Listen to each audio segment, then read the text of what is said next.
Salut tout le monde, bonjour à tous, bonjour à toutes, bienvenue pour une revue de presse un peu spéciale. Pas du tout spéciale, plutôt ordinaire, hein, contrairement à hier. On va parler de trucs un peu plus variés. Hier, c'est vrai qu'on est revenu pendant 2 heures sur l'histoire de la gifle, sur les armes, tout ça un petit peu.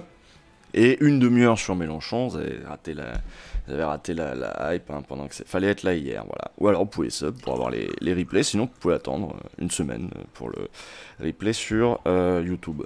Alors, comment ça, Antoine Talarguer, je comprends pas. Ah oui, c'est vrai que j'ai râlé sur Mélenchon hier. Oui, donc est-ce que je suis cancel auprès des Insoumis, je sais pas, faudra me dire. Tu devrais te reconvertir en DJ. C'est parti. Des retours de LFI. On a assisté au désavouement par Mélenchon en direct. Comment ça, au désavouement par Mélenchon? Ah oui, non, mais il m'a désavoué, c'est fait. J'ai pas tous les retours, mais je sais pas s'il est au courant, si ça lui a plu. Je pense qu'il a autre chose à foutre aussi, peut-être. Allez. Aujourd'hui au programme, on va peut-être parler un peu d'Arnaud Montebourg. Hein, Arnaud Montebourg qui était ce matin sur France Inter, vite fait, hein, dans la première partie. Et je vais peut-être lancer la cam aussi au bout d'un moment. Pour être sympa, tant pis pour la clope. Allez, quelques tafs.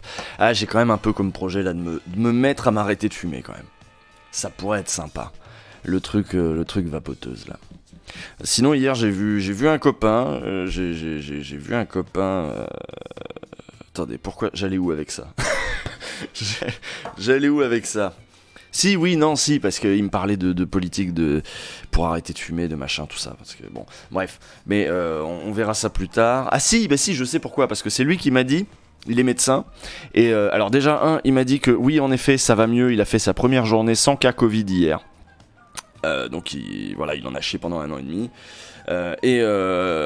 deuxième point, c'est lui qui m'a alerté sur un des trucs qu'on va évoquer aujourd'hui, à savoir Louis Fouché. Alors je sais pas si vous connaissez Louis Fouché. Et oui, on a parlé de la clope aussi, voilà. Je vous dis pas tout ce qu'on s'est raconté, mais entre autres, il y avait ça dedans. Et vous connaissez Louis Fouché? Est-ce que, tiens, on va demander aux gens. Je vais faire un petit sondage, voilà, pendant que je finis ma clope. Avant, petit sondage Louis Fouché. Vous connaissez Louis Fouché? Parce qu'en vrai, moi, je le connaissais que de nom. Je voyais son nom monter. Et c'est lui qui m'a dit, oh là là, ce gars-là, tu ferais mieux de suivre ce truc-là, parce que il peut être dangereux, quoi. Oui, non ou 2 noms seulement, comme moi en fait. 2 noms, donc vaguement.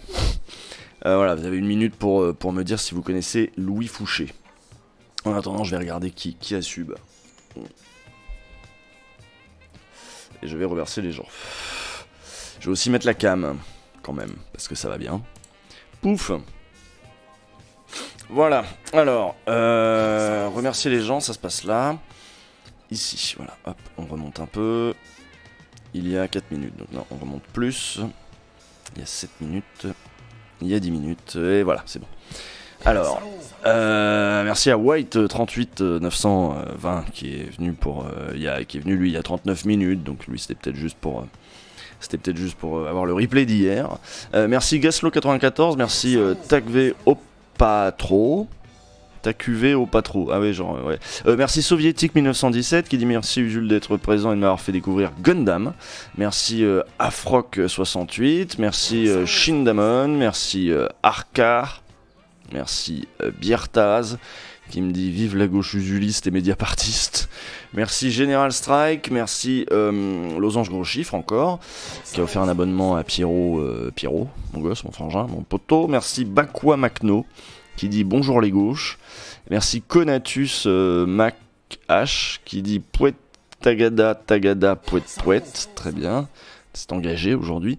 Merci La Tangente qui dit Macron. Je suis encore bien cadré moi, c'est bien ça. Macron il est représentatif. Macron il se représente ou pas? Et où est-ce que tu mets ta pièce? Je sais pas. Je sais pas s'il se représente ou pas, mais je pense que oui. Amandwitch 5469. Je suis pas putain de réveillé, pourtant je me suis levé à 9h. J'ai fait un peu de ménage, j'ai pris ma petite douche, tu vois, je suis bien là. Mais je suis pas réveillé. Bah oui, j'ai parlé à personne encore depuis le réveil. Bon, je vois que dans le chat, les gens ne connaissent pas Louis Fouché. Hein. Je reprends les remerciements après. Vous connaissez pas Louis Fouché? Bah dis donc. À 69%. Bon bah tant mieux, vous allez découvrir parce que vous risquez d'en entendre un petit peu parler quand même. Donc dans les mois à venir. Mais ici, vous savez, c'est ici on a fait aussi les alertes pour parler de Jean-Jacques Crèvecoeur, alerte à la santé, alerte à la liberté, là ces trucs là. Peut-être qu'elle est trop près la caméra. Voilà. Ouais, on va virer les. Voilà, on va éloigner un peu l'écran. Et merci Classic Vegapunk, on va finir ça d'abord. Merci Walloxfeufeu. Qui dit salut Ouzoul, pour me démarquer je vais te dire pas merci pour pas tout le taf, la bise. Bien vu. Hier un gars d'extrême droite, fan du Moyen-Âge, gifle Macron, et aujourd'hui Astier publie les affiches du film Camelot. Coïncidence? Ah, oui c'est vrai, merci Saut d'artiste. J'espère qu'on n'a pas besoin d'avoir vu le live d'hier pour suivre celui-là, me dit Canartitude. Non, non, non, ne t'en fais pas. Encore que, bah, vu que t'es abonné, tu vas pouvoir regarder quand même, parce que je pense qu'hier, c'était plus lourd, tu sais, je rentrais, j'avais plein de trucs à dire. Là, aujourd'hui, c'est plus smooth. Merci Orco Manard. Quel plaisir de pouvoir être à l'heure pour une revue de presse avec monsieur Unul, manifestement. Merci Pivs, merci Riagit, qui dit... Usul, unfollow par Mélenchon, la France veut savoir, merci pour ton taf Usul, et allez le foot. C'est quand le foot? Il y a quoi de foot? Attends, je vais regarder si je suis unfollow par Mélenchon, mais je pense pas. Incident diplomatique. Incident diplomatique. Attendez, Mélenchon. Imagine, c'est pire, il m'a bloqué. Non, c'est bon, il m'a pas unfollow. Antoine, sois sympa.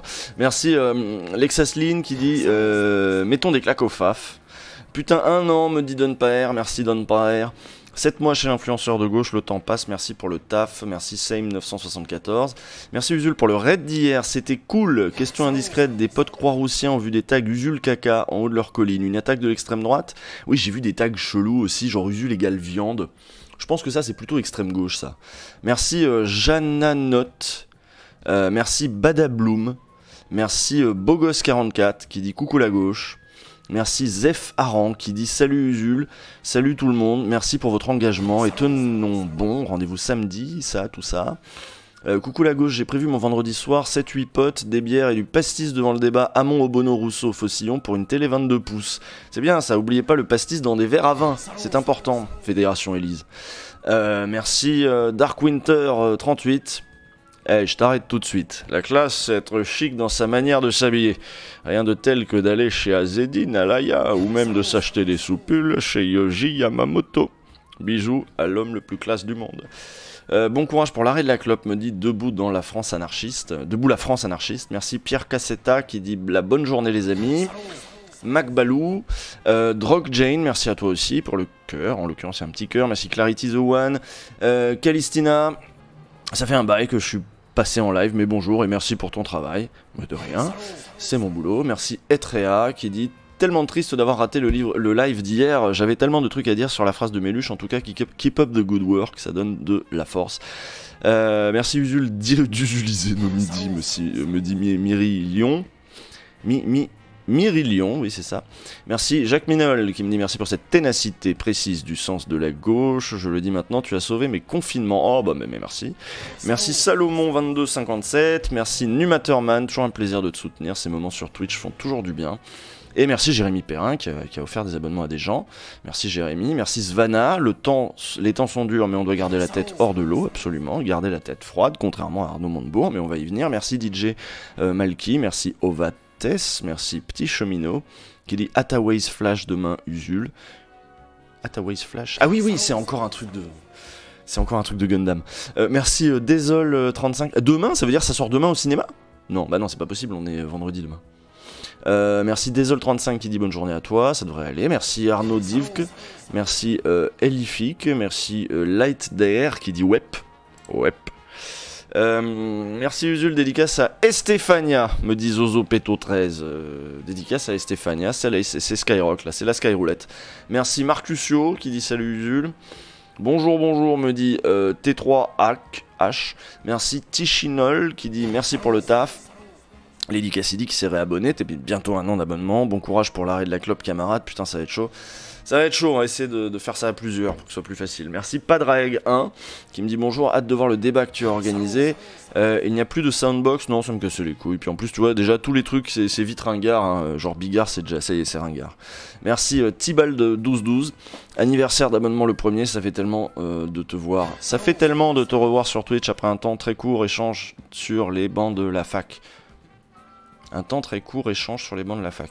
Est-ce que c'est quelqu'un avec qui je suis allé à la fac, genre quand je suis allé à la fac 6 mois? Peut-être, peut-être.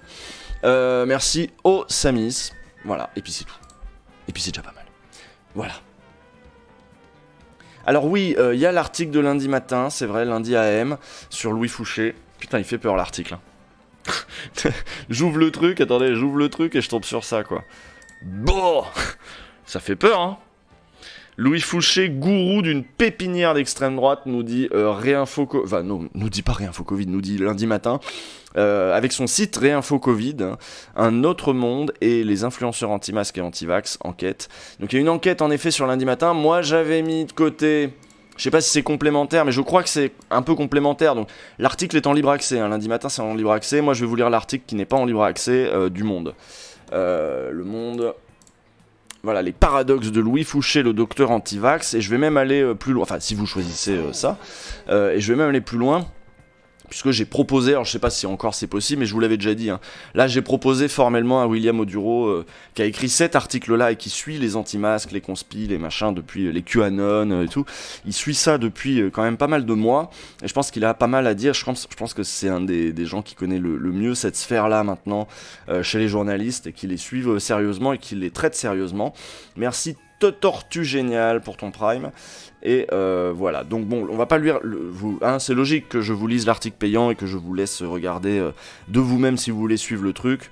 Je vous laisse de vous-même regarder l'article de lundi matin. Voilà.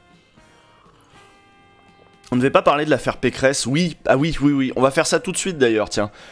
Parce que plutôt que de lire le long article de Mediapart, eh ben, ils ont fait une enquête vidéo, ils font ça de plus en plus, vous savez, ils ont un service vidéo. Il y a À l'air libre maintenant sur Mediapart, hein, qui est de plus en plus suivi, je trouve, enfin qui est de mieux en mieux suivi, et qui est de bonne tenue. Et ils font des petites enquêtes vidéo, un petit peu comme Le Monde fait. Alors je pense qu'ils ont un peu moins de pognon, il y a un peu moins d'infographie, il y a un peu moins de moyens que Le Monde. Hein. Le Monde, je crois qu'ils ont 6 infographistes, des mecs qui font de la 3D, machin. Donc je crois qu'ils ont vraiment foutu plein de pognon dans leurs trucs vidéo. Au Monde, d'ailleurs, ça marche pas mal. Mais Mediapart se met quand même à faire des trucs bien. Hein. Vous vous souvenez, le truc des militaires, machin. Et donc de mettre leurs articles en petite enquête vidéo. Donc ils ont déjà fait 46 000 vues avec cette enquête vidéo. On entend la voix d'Antoine Rouget, quel enquêteur, d'Antoine Rouget, quel enquêteur. 46 000 vues, voilà, avec cette vidéo. Donc plutôt que vous lire l'article sur Pécresse, qui aurait pris un peu de temps, on va prendre 6 minutes. 6 minutes, combien 6 minutes 26, et on va regarder ensemble cette petite vidéo sur le meeting fantoche de Valérie Pécresse. Je vais couper la zik, et on va se regarder ça ensemble. Allez, bisous. Chaud d'ambiance en Corrèze.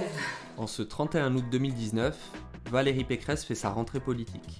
Pas chez les Républicains, qu'elle vient de quitter, mais avec son nouveau mouvement, Libre. Quel bonheur!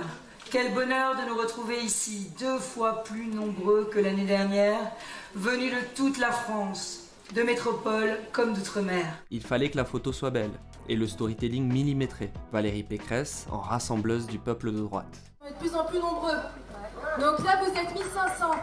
Si aujourd'hui vous cherchez des militants de droite, c'est ici que ça se passe. Paris gagné en façade, car en réalité, tout cela relève d'une mise en scène à 1000, avec de faux militants. Mediapart a enquêté. Une bonne partie des personnes présentes au meeting n'étaient ni militants, ni sympathisants de Valérie Pécresse. On a pu le vérifier en les appelant une à une. J'ai jamais soutenu Valérie Pécresse. Qu'est-ce qui vous fait dire que j'ai... Cette personne, comme des centaines d'autres, a été acheminée gratuitement sur les lieux du meeting dans un train affrété pour l'occasion. De ce que j'ai vu, c'était plus une sortie de groupe, hein, histoire de s'aérer. Après, je pense que bon, il y en a peut-être hein, qui étaient partis pour Madame Pécresse, mais sinon, moi, honnêtement, je pense que la majorité y allait plus pour s'évader. Hein. Je sais pas c'est qui a financé tout ça, mais On avait déjà les places comme on avait attribuées. Certaines ne connaissaient pas particulièrement Valérie Pécresse. Personnellement, j'ai pas fait de recherche, mais bon, je sais que au niveau du sport, elle peut nous aider, mais j'ai pas poussé les recherches sur ces partis gauche-droite. D'autres ne la soutenaient tout simplement pas. Je connaissais quelques personnes qui travaillent avec monsieur Patrick Caram. D'accord. Et Madame Pécresse. Vous êtes un soutien de Madame Valérie Pécresse? Non. D'autres encore sont venus à ce meeting alors qu'ils n'ont pas le droit de vote. Ne peux pas parce que par exemple la nationalité française, si j'aimerais le national français, si il y en a, je peux voter. Et sans savoir que Valérie Pécresse est contre le droit de vote des étrangers en France. Moi, je ne crois pas qu'elle est contre les droits de vote étrangers. Je ne suis pas au courant de ça. Comment ces personnes se sont-elles retrouvées à Brive-la-Gaillarde? Leur venue s'est faite par l'intermédiaire d'associations communautaires implantées en Île-de-France, la région que préside Valérie Pécresse. Et c'était très très coloré dans le train. Chaque wagon, on avait l'impression d'être dans un continent différent. Donc franchement, j'étais dans le wagon, j'étais choqué. Je me dis, mais attends, je suis où? Là, je rentre, c'était l'ONU le truc. Il y avait que des Chinois, après que des Africains, que des Antillais, plein de Maghrébins. À la région Île-de-France, le vice-président chargé des associations s'appelle Patrick Caram, un très proche de Valérie Pécresse, très actif dans la préparation de ce meeting et très satisfait du résultat. Quand vous vous promenez, vous voyez bien que ça change par rapport à ce qu'on peut voir d'habitude. Ça change parce que c'est toute la France qui est représentée ici. Eh bien, vous voyez bien que Valérie Pécresse arrive à rassembler. En tant que vice-président chargé des associations, Patrick Caram s'occupe des subventions publiques que la région leur accorde. Plusieurs associations dont sont issus les faux militants ont justement reçu des subventions publiques sous la présidence de Valérie Pécresse. Par exemple, l'Union des Serbes de France qui a reçu 15 000 € en 2017, en 2018 et en 2019. L'Union des Serbes de France affiche même sa venue au meeting du Mouvement Libre comme un partenariat avec la région. Aux élections régionales de 2015, Valérie Pécresse a fait campagne contre le clientélisme. Pour la première fois depuis 1998, la droite et le centre sont en mesure de remporter la première région de notre pays et de mettre fin à 17 ans d'échecs en matière d'emploi, de transport, de logement et de pollution. 17 ans de gaspillage et de clientélisme. Nous avons questionné Valérie Pécresse par mail et lors d'un déplacement de campagne en Essonne. Valérie Pécresse, une petite question au sujet de vous souvenez votre meeting de Brive-la-Gaillarde pour lancer Libre. C'était un meeting le 31 août 2019. Il y avait 1500 personnes, vous étiez même assez fiers dans votre équipe. Ouais, 2000. Comment vous expliquez qu'il y a eu des centaines de personnes qui venaient sans savoir qu'elles venaient vous voir? Écoutez, aujourd'hui, on est à 2 semaines du scrutin. Alors, les manipulations politiques et les histoires qui sont exhumées du passé, franchement, c'est pas le sujet aujourd'hui. Pas il y a si longtemps, et puis surtout, c'est une question de clientélisme qui se pose. Merci, mademoiselle. Vraiment n'importe quoi. C'est n'importe quoi de dire qu'il y a des gens qui savaient pas qui venaient vous voir, Valérie Pécresse? Bonjour, monsieur. On fait pas 500 km quand on sait pas où on va. Vous saviez qu'il y avait des centaines de personnes qui étaient venues sans savoir qui venaient vous voir? Mais bien sûr que non, franchement. Enfin, on les a eu au téléphone, Madame Pécresse. Qui prend le train, fait 5 heures de train pour aller quelque part sans savoir où ils vont? De ce que j'ai vu, c'était plus une sortie de groupe, histoire de s'aérer. Franchement, je vous savais qu'ils allaient à Brive-la-Gaillarde, mais pas vous voir. Cette polémique est juste totalement stérile. Et elle serait plus crédible, vous voyez, cette polémique, si elle n'était pas générée à 15 jours d'une élection, franchement. Mais la question du clientélisme, vous en avez fait un axe de campagne, Madame Pécresse? Il n'y a aucun lien entre la région et ma formation politique, absolument aucun.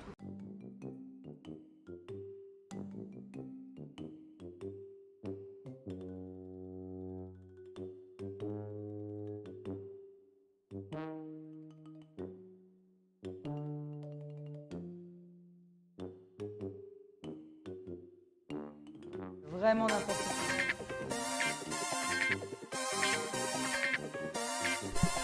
Mediapart. Oh là là, la Gaillarde. À Brive-la-Gaillarde, on est tous gaillards.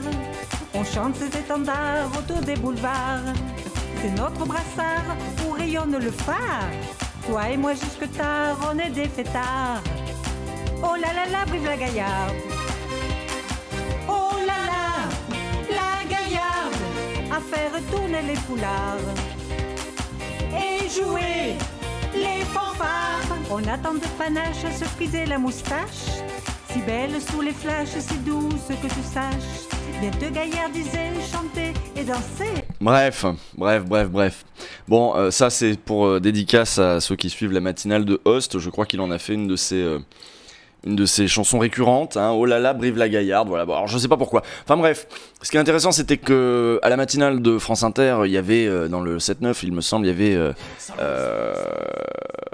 y avait Valérie Pécresse, et je me demande si on lui a posé la question.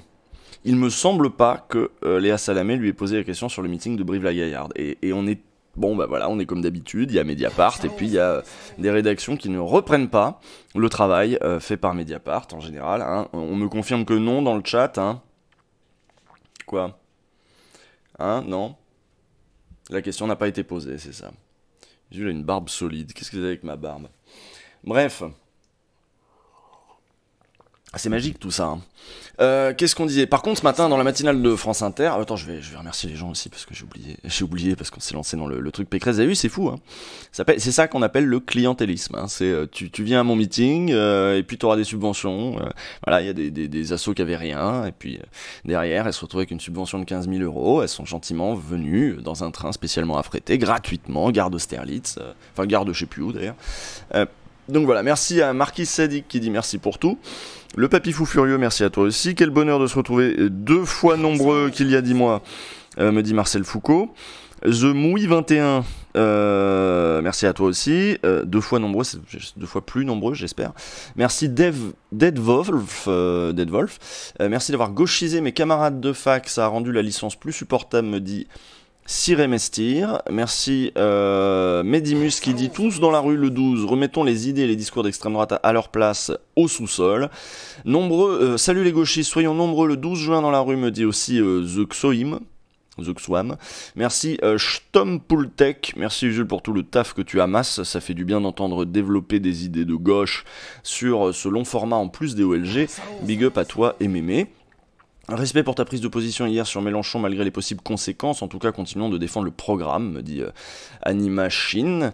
Merci J'ai rien prévu qui dit merci pour le taf, on a bien besoin d'un café space en ce moment, d'un café space, je sais pas ce que ça veut dire. Un safe space, ah ça devait être un safe space peut-être. Merci Spinocha qui dit merci Usul pour tout ce que tu fais, bis distanciel à toi et gratouille à Mémé. Merci aussi à Tite Dug qui dit merci pour les éditos de gauche. C'est une bouffée d'oxygène.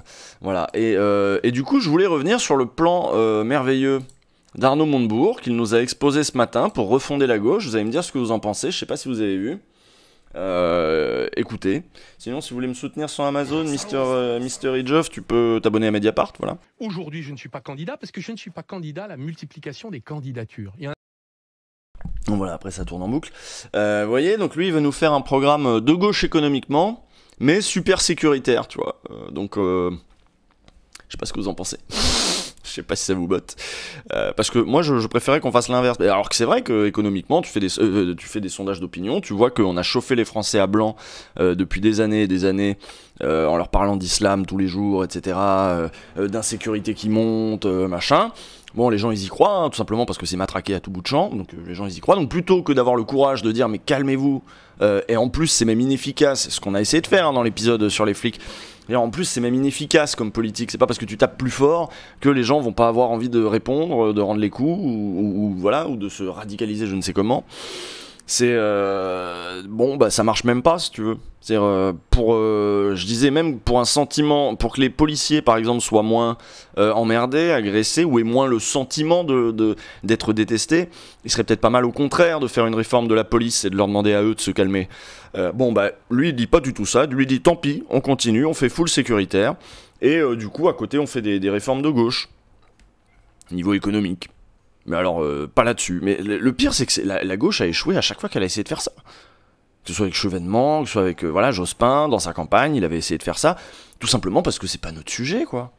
qu'on procède pas comme ça et qu'on peut pas rentrer dans un jeu de surenchère avec la droite là-dessus, parce que vous voyez où on en est. En plus là, niveau surenchère, on est quand même assez loin. Ça veut dire là, on en est à il va falloir revenir sur la Constitution, éventuellement les droits de l'homme, parce que là pour l'instant on peut pas taper assez fort, sur l'individualisation des peines, il va falloir faire des trucs automatiques, des machins, revenir sur l'indépendance de la justice, revenir sur... Bon, on peut pas, c'est pas notre culture, c'est pas comme ça qu'on pense même la chose commune, j'ai envie de dire. Bon, bah lui, il nous dit que c'est la solution, plutôt que de dire les Français sont à gauche sur l'économique, profitons-en pour parler surtout de ça et parler énormément de ça. Voilà. Plutôt que de faire la lutte à l'extrême droite, lui, il veut faire la course avec l'extrême droite. Putain, le retour de ce Gus, c'est la déprime totale en ce moment. Non mais voilà, bon bah voilà, je pense pas que cette orientation soit bonne, mais je sais que c'est l'orientation aussi qui est pas très très loin de celle de Roussel. Hein. Mais vous savez, elle est, de ce que j'ai entendu, pas forcément très très bien reçue, l'orientation de Roussel auprès des gens du PCF. Hein. Pas par tout le monde en tout cas. Le truc du meeting de flics, là, il y a des militants qui l'ont encore en travers de la gorge, quoi. Merci Azer1903. Après, il y en a hein, qui sont sur cette ligne rouge-brun, machin, pas de soucis. Mais bon, je suis pas sûr que ce soit là-dessus qu'on puisse gagner. Allez-vous, ça dégage. Dommage qu'ils aient déjà voté, ouais, qu'ils retournent faire du miel. A priori. Bon, on va peut-être procéder au vote. Hors sujet, me dit Banana Spliff. Pourquoi l'échelle gauche-droite serait encore pertinente? Alors déjà, sur ce chat, on pose des questions où on fait pas de hors sujet. Hein. On a 2 heures, on a des sujets à traiter. On n'est pas là pour se lancer dans des dissertes. J'ai une vidéo qui s'appelle Gauche-droite, revoyons les bases. Tu peux la regarder, je crois qu'elle porte bien son titre. Pour moi, en effet, gauche-droite, ça reste pertinent. Si c'était pas pertinent, je veux dire, on le saurait. Hein. Aujourd'hui, Macron, voilà, tout le monde a compris qu'il était de droite. Si t'as pas l'échelle gauche-droite, tu comprends pas Macron non plus. Bon, bref, c'est un truc de confus, ça. C'est un truc de confusion, de confusionniste. Oh bah, gauche-droite, ça n'existe plus. Bien sûr. Bref. Qu'est-ce qu'on disait? Oui, je disais, on va peut-être procéder au vote. N'est-ce pas?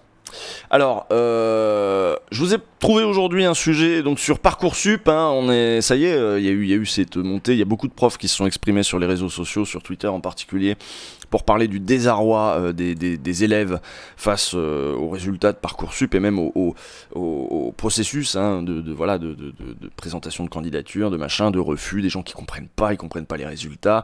Bref, délaissant les concours, des écoles post-bac font le choix de sélectionner les candidats à travers Parcoursup, alimentant un soupçon d'opacité sur le tri des dossiers.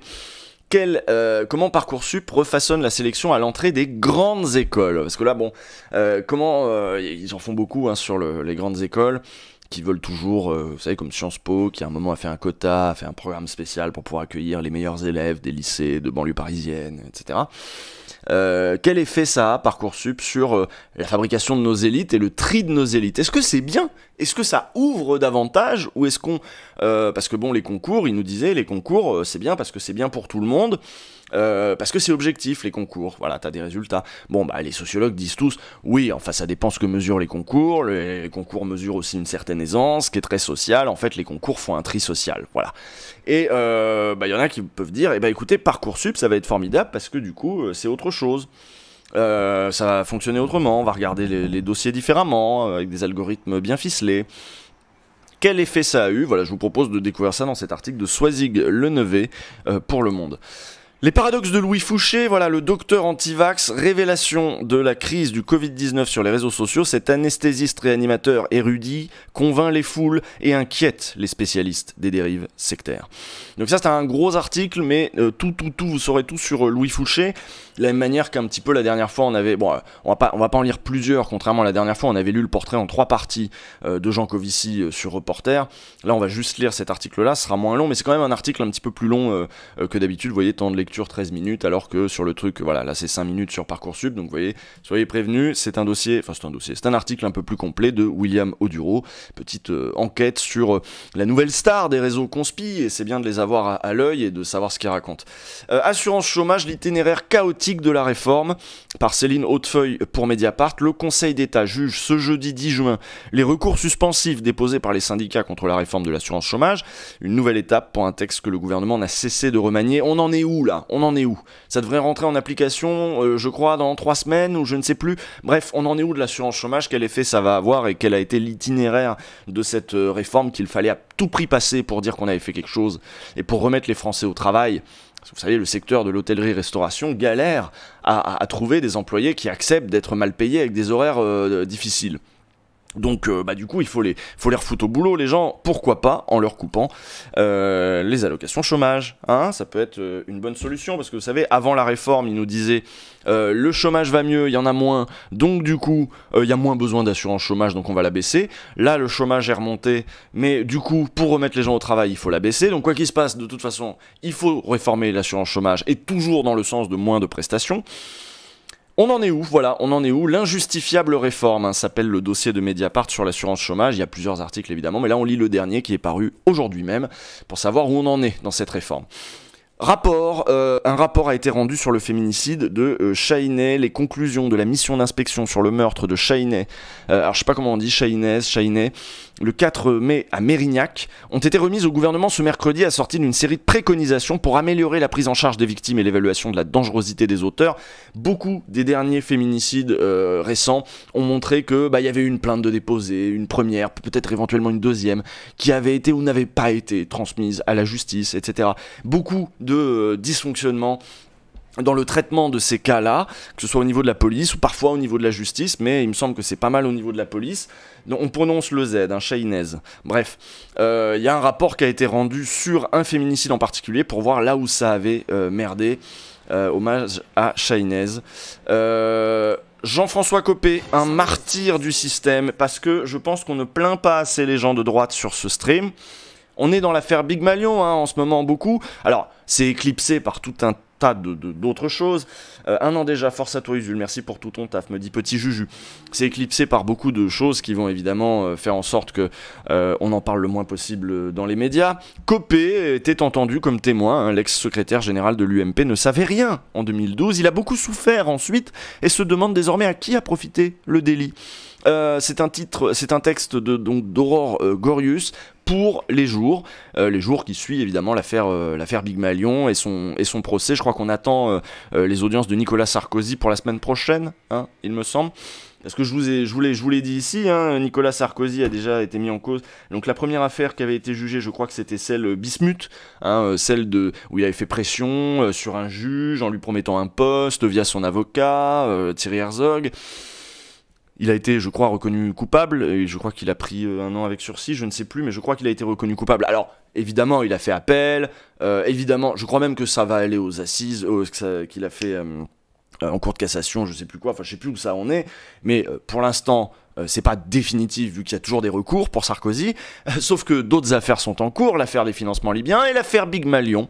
Donc voilà, pour l'instant, Sarkozy n'est pas... Ah, il a pris 1 an ferme, oui, mais il y a des aménagements de peine. Quand t'as pris 1 an ferme, il y a des aménagements de peine. La droite n'arrête pas de dire quand on a pris 1 an ferme, il faut aller en prison. Heureusement pour Nicolas Sarkozy, on peut aménager sa peine, c'est-à-dire être comme les Balkany, hein, être chez soi avec éventuellement un bracelet électronique, etc. Donc ne pas aller en prison. Donc il n'est pas en prison. Pour cette affaire-là, il n'est pas en prison, mais enfin bon, les affaires s'ajoutent. Et là, on est dans l'affaire Big Malion. On va avoir un compte-rendu de ce qu'a dit Jean-François Copé hier, qui ne savait rien, évidemment. Il ne savait rien, il a beaucoup souffert. Donc j'ai très hâte de savoir comment il s'en est remis, parce que c'est difficile pour ces gens-là d'être au cœur de ce genre d'affaires, de calomnies, de mensonges, de manipulation médiatique, d'officine. Il y a toujours plus ou moins des complots derrière, évidemment. Alors on commence par quoi ? Vous connaissez les règles, hein, normalement si l'article pour lequel vous avez voté se retrouve à la fin, il y a peu de chances qu'on ait le temps de l'évoquer, il nous reste une heure et demie tout de même. Alors, Parcoursup et grandes écoles. Voilà, comment Parcoursup change tout dans le recrutement des écoles de l'élite, ou pas. Louis Fouché, gourou anti-vax. Louis Fouché, le nouveau gourou. Merde, bon, j'ai pas la place. Je mets juste Louis Fouché anti-vax. Tiens, anti-vax, voilà. Hop. Très pote avec Lalanne, Bigard, etc. Assurance chômage, on en est où de la réforme? Qu'est-ce que ça va changer? Quel a été le parcours de cette réforme? Assurance chômage. Et ensuite, Féminicide, quel a été le parcours, voilà, quel est le parcours ordinaire aussi d'une plainte, d'une première plainte. Pourquoi, en fait, vous avez vu les chiffres, je crois que j'ai vu ça dans Le Monde, les chiffres partent à la hausse sur les féminicides. Il n'y a pas de baisse constante des féminicides. Parce que c'est bien beau d'avoir un mot maintenant, mais quelles sont les politiques publiques mises en œuvre? On avait fait un OLG dessus en début de saison aussi, pour faire le bilan de l'action de Marlène Schiappa et d'Elisabeth Moreno aussi. Ensuite, Jean-François Copé. Allez, Copé Big Malion, on appelle ça. Copé Big Malion. Copé, une victime de cette affaire terrible, qui a eu des conséquences terribles, j'imagine, pour lui, pour sa famille, pour sa réputation. C'est l'honneur d'un homme qu'on bafoue, n'oubliez pas. Et ben on se retrouve dans une minute, vous avez 1 minute pour voter et désigner les articles qui vous intéressent le plus.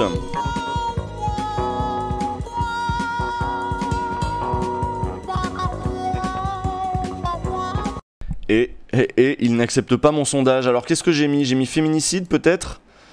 Peut-être que féminicide il prend pas. Parce que des fois en fait... non, c'est pas féminicide. Assurance chômage, Louis Fouché anti-vax. C'est peut-être anti-vax. Je vais juste mettre Louis Fouché. Peut-être ça qui passe pas. Non, c'est pas ça. C'est quoi qui passe pas, mec? Dis-moi ce qui passe pas. Le contenu ne respecte pas les lignes de conduite. Mais quoi? Copé Big Malion, ça passe pas? Louis Fouché... Parcoursup, GD école. Bon alors je vais virer grandes écoles, je vais mettre Parcoursup juste. Je sais pas si c'est Parcoursup le problème. Non plus. Qu'est-ce qui passe pas? Bon bah je vais mettre Mérignac, affaire Mérignac pour les féminicides. Affaire Mérignac, non plus. C'est Copé qui passe pas? Copé ça passe jamais. Alors si je mets juste Big Malion. Mais du coup on comprend plus rien à mes propositions. Parcoursup, Louis Fouché. Hop, j'enlève Louis, mais ça peut pas être Louis. Chômage, peut-être. Je vais mettre assurance C. Non, mais c'est pas vrai. Qu'est-ce qui passe pas, merde? Affaire Mérignac, c'est pas ça. Big Malion, alors on va essayer autre chose pour Big Malion. On va mettre juste Copé. Vu que c'était pas Copé. Non. Affaire Mérignac, du coup, c'est pas ça. Assurance C. Je vais mettre réforme chômage. Et là, je vais quand même avoir un peu tout essayé. Réforme chômage, non. Parcoursup, pourquoi ça passerait pas Parcoursup? Je vais mettre grandes écoles. Mais c'est pas vrai. Twitch de merde. Bon bah, il y a que Louis Fouché que j'ai pas changé. Je vais mettre Gourou. Gourou Vax. Ah, là ça passe. Fallait pas mettre Louis Fouché. Fallait pas mettre Louis Fouché. Bon, vous avez 1 minute pour voter. Voilà. Même si on comprend plus rien aux propositions.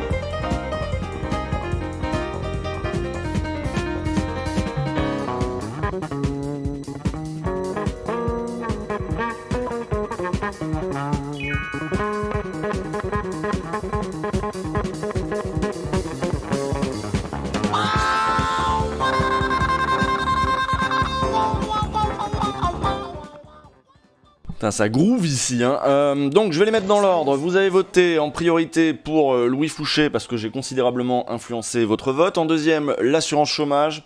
En troisième, Parcoursup et les grandes écoles. Et Copé ouais, ok. Et Copé en dernier. Parce que Copé, à chaque fois que je mets des trucs affaire Sarkozy, Big Malion, vous en foutez. Je comprends pas. Bon, je pense que souvent dans ce chat, je vais tricher. Souvent dans ce chat, les trucs en rapport avec les combats féministes ou les féminicides, vous votez pas pour, ça se retrouve un petit peu en bas de classement, et je me dis que c'est peut-être la sociologie du chat, j'en sais rien, mais je crois que je vais booster un petit peu. On va faire semblant que le truc sur le rapport glaçant sur le féminicide de Chahinez est deuxième. Voilà, on va faire style que c'est deuxième, on aura le temps à mon avis de lire l'assurance chômage, et on va aller, on va envoyer sur Superfoot le truc sur les grandes écoles, hein, tant pis, hein, voilà. Bon, il y a pas, voilà. Hein, on va tricher un petit peu. Merci Alain Huard qui me dit JLM 2017. Eh oui, c'est une fraude, c'est une manipulation. Excellent système. Excellent système de démocratie, n'est-ce pas? Bref, je vous fais voter, mais si vous votez pas comme j'ai dit, je change les résultats. Merci Shining Dust. Mais non, mais c'est récurrent vraiment dans le chat, donc enfin c'est récurrent à chaque fois, donc les trucs sur les combats féministes, ça saute souvent. Et bah tant pis, ce sera obligatoire. C'est obligatoire. Alors, les paradoxes de Louis Fouché, le docteur anti-vax. Moi je pense que avant, on va faire comme Jean Covici, avant de lancer l'article, on va regarder une petite vidéo de lui pour que vous fassiez une petite idée du personnage, de comment il parle. Apparemment il est très séduisant. Je vais essayer de trouver un truc un petit peu synthétique parce que j'imagine que le mec parle pendant des heures. Alors on peut regarder ensemble où il parle, hein. Il parle sur Sud Radio par exemple. Il parle tout seul, faire de la crise une opportunité, extrait il y a un mois, on va peut-être lancer celle-là. Coup de gueule d'Arnaud Machin, médecin anesthésiste. Je crois qu'il est anesthésiste et réanimateur, Louis Fouché. Hein. Voilà, là il fait des confs. Il parle d'un film vivant. Patrick 55, non, on s'en fout. Louis Fouché, acte 7 et demain, il y a 2 semaines. Louis Fouché. Il n'y a pas un truc un peu court, hein. Non, c'est direct. Bon, il fait évidemment des speeches face cam. Ah, tiens, il y a un speech public. Prise de parole de Louis Fouché sur l'esplanade de Nîmes. Ah, ça peut être intéressant de mettre plutôt un truc en public. Bah, je sais pas, on va regarder un bout des deux. On va regarder un bout de faire de la crise une opportunité déjà.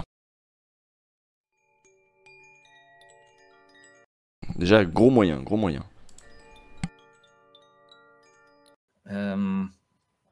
Mais voilà, c'est pas un sacrifice, et donc...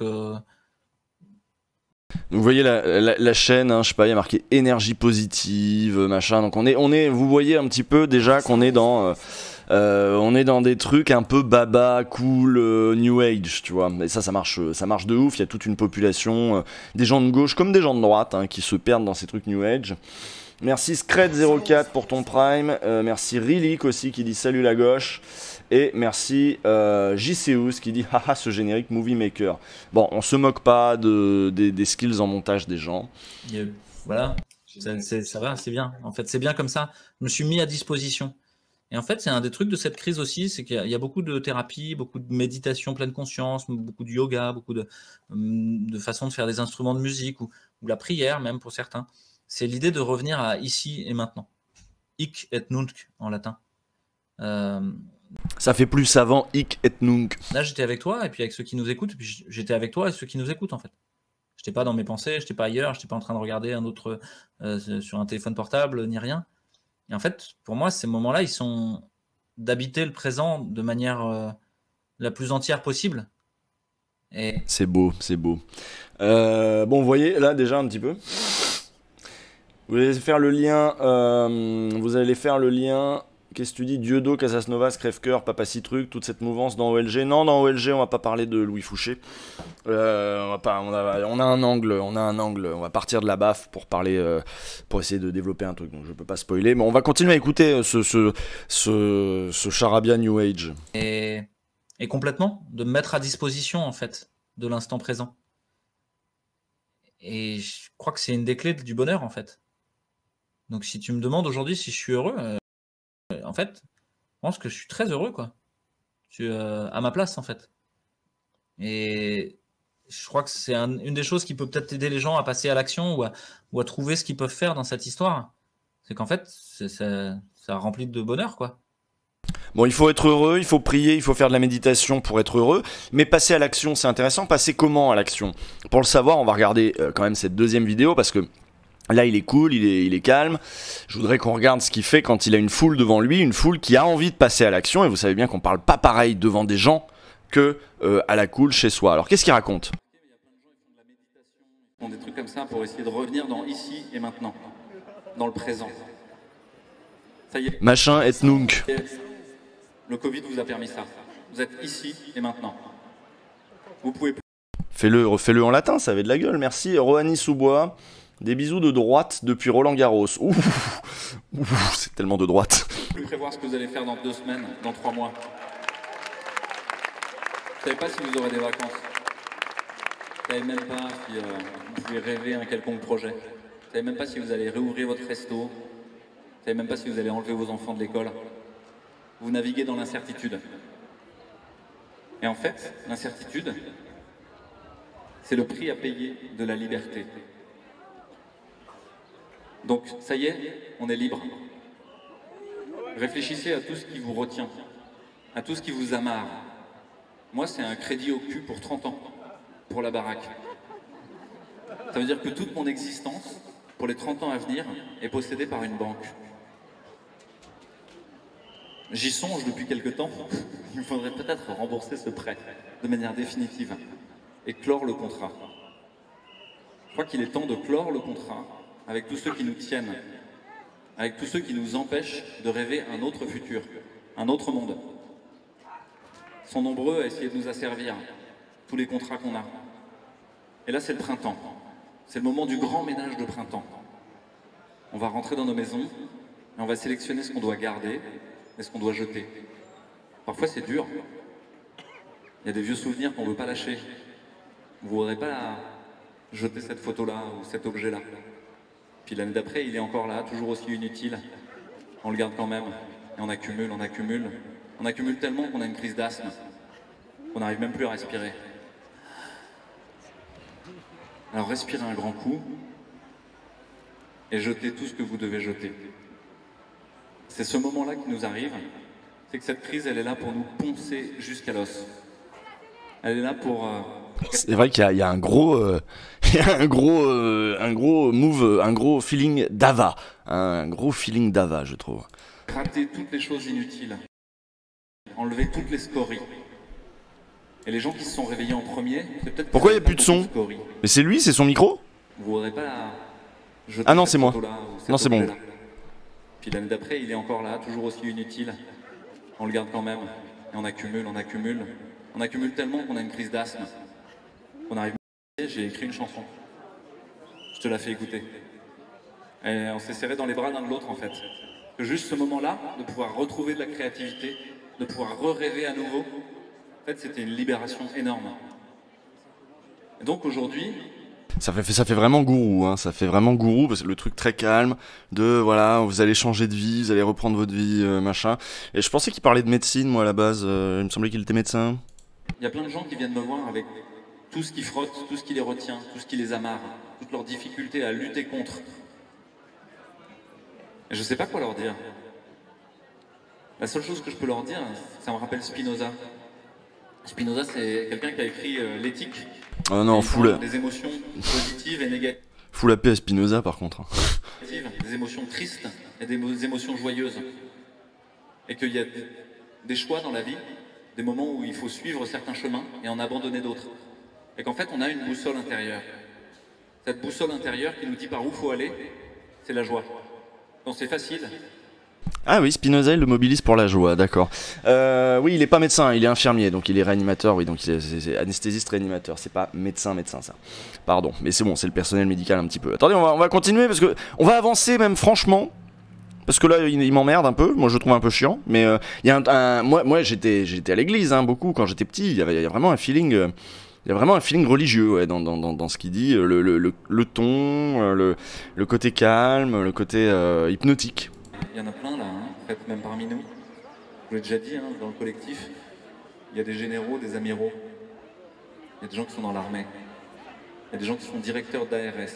Ouais, attends, il est en train de dire que dans son collectif, il y a des gens qui sont dans l'armée. Pour faire quoi? Putain, j'ai raté des épisodes là. L'agence régionale de santé. Vous m'entendez mieux? Ouais. Il y a des gens qui sont responsables d'agence régionale de santé. Il y a des gens qui ont des théâtres, des cinémas. Il y a des gens qui ont des galeries d'art. Attendez, on me dit dans le chat, non, anesthésiste, c'est un médecin. Donc il est médecin ou il est infirmier? Je sais pas, j'ai pas lu le portrait encore. Moi je le découvre avec vous. Et puis je sais pas ce qu'un anesthésiste pour le coup a besoin d'avoir comme formation. Merci Elsa Trigon, merci. Et évidemment Tai Yo. Hein, Tata Yo-Yo, merci aussi Manga Sky Haru. Et bon bah médecin. Bon, et là c'est vrai qu'il nous anesthésie avec son speech là. Bon, il veut faire quoi là, avec son assaut là, je comprends rien. Il y a des gens comme moi, comme vous, qui ont juste leur vie. Et c'est déjà super. Donc en fait, la réalité c'est qu'on est en train de faire une société à l'intérieur de la société. C'est comme un arbre qui est en train de s'effondrer, et il y a un autre arbre qui est en train de pousser à l'intérieur. Et c'est nous qui faisons ça. C'est magique, c'est un peu miraculeux. Et en fait, on est extrêmement puissant. On est faible que si on est seul. À partir du moment où on est en lien, tout change. Mettez-vous en lien. Je vous propose de jouer à un jeu, si vous avez envie. C'est de l'hypnose, ça. En hypnose, on dit ne pensez pas à une girafe. N'allez pas casser des antennes 5G. C'est une blague. Quand ça passera dans les médias, c'est une blague. L'humour, petite blague, n'allez pas casser des antennes 5G, hein. Je vous connais. Bon. Oula, ça gueule derrière. Alors, on va se lancer maintenant dans l'article, parce que là, on voit que le truc commence à devenir... Mais ta gueule, là. C'est les flics encore, ça, qui font du bordel. On voit que ça commence à devenir un petit peu politique. Hein? Qu'est-ce qu'il veut faire après le blabla... après le blabla New Age, là? Regardons cet article, du coup, de William Oduro pour Le Monde. Parce que moi, j'ai rien compris. Raté. Ce n'est pas encore aujourd'hui que Louis Fouché nous appellera, malgré le rendez-vous qu'il a lui-même fixé. Ce n'est que la 2e fois en une semaine. Renseignement pris, le médecin, anesthésiste réanimateur, est coutumier du fait. Dans son service, celui des Grands Brûlés, à l'hôpital de la Conception, à Marseille, il n'est pas rare que ses collègues se mobilisent en urgence parce que le soldat Fouché est porté disparu. Injoignable, explique un de ses collaborateurs. Une pointe de lassitude dans la voix. Il avait pourtant pris le temps, lorsqu'on l'avait contacté une première fois pour un autre article, d'expliquer doctement sa vision du monde pendant 1 heure. Mais après cette succession de rendez-vous téléphoniques manqués, il déplore un harcèlement lorsqu'on lui envoie des questions par courriel, questions auxquelles il finit par répondre. Imprévisible, Louis Fouché? Il a toujours fait un peu ce qu'il voulait. Corrobore Julien Textoris, qui a fait son internat de médecine avec lui. Ce qu'il veut en ce moment, c'est livrer sa vision du monde à un public conquis.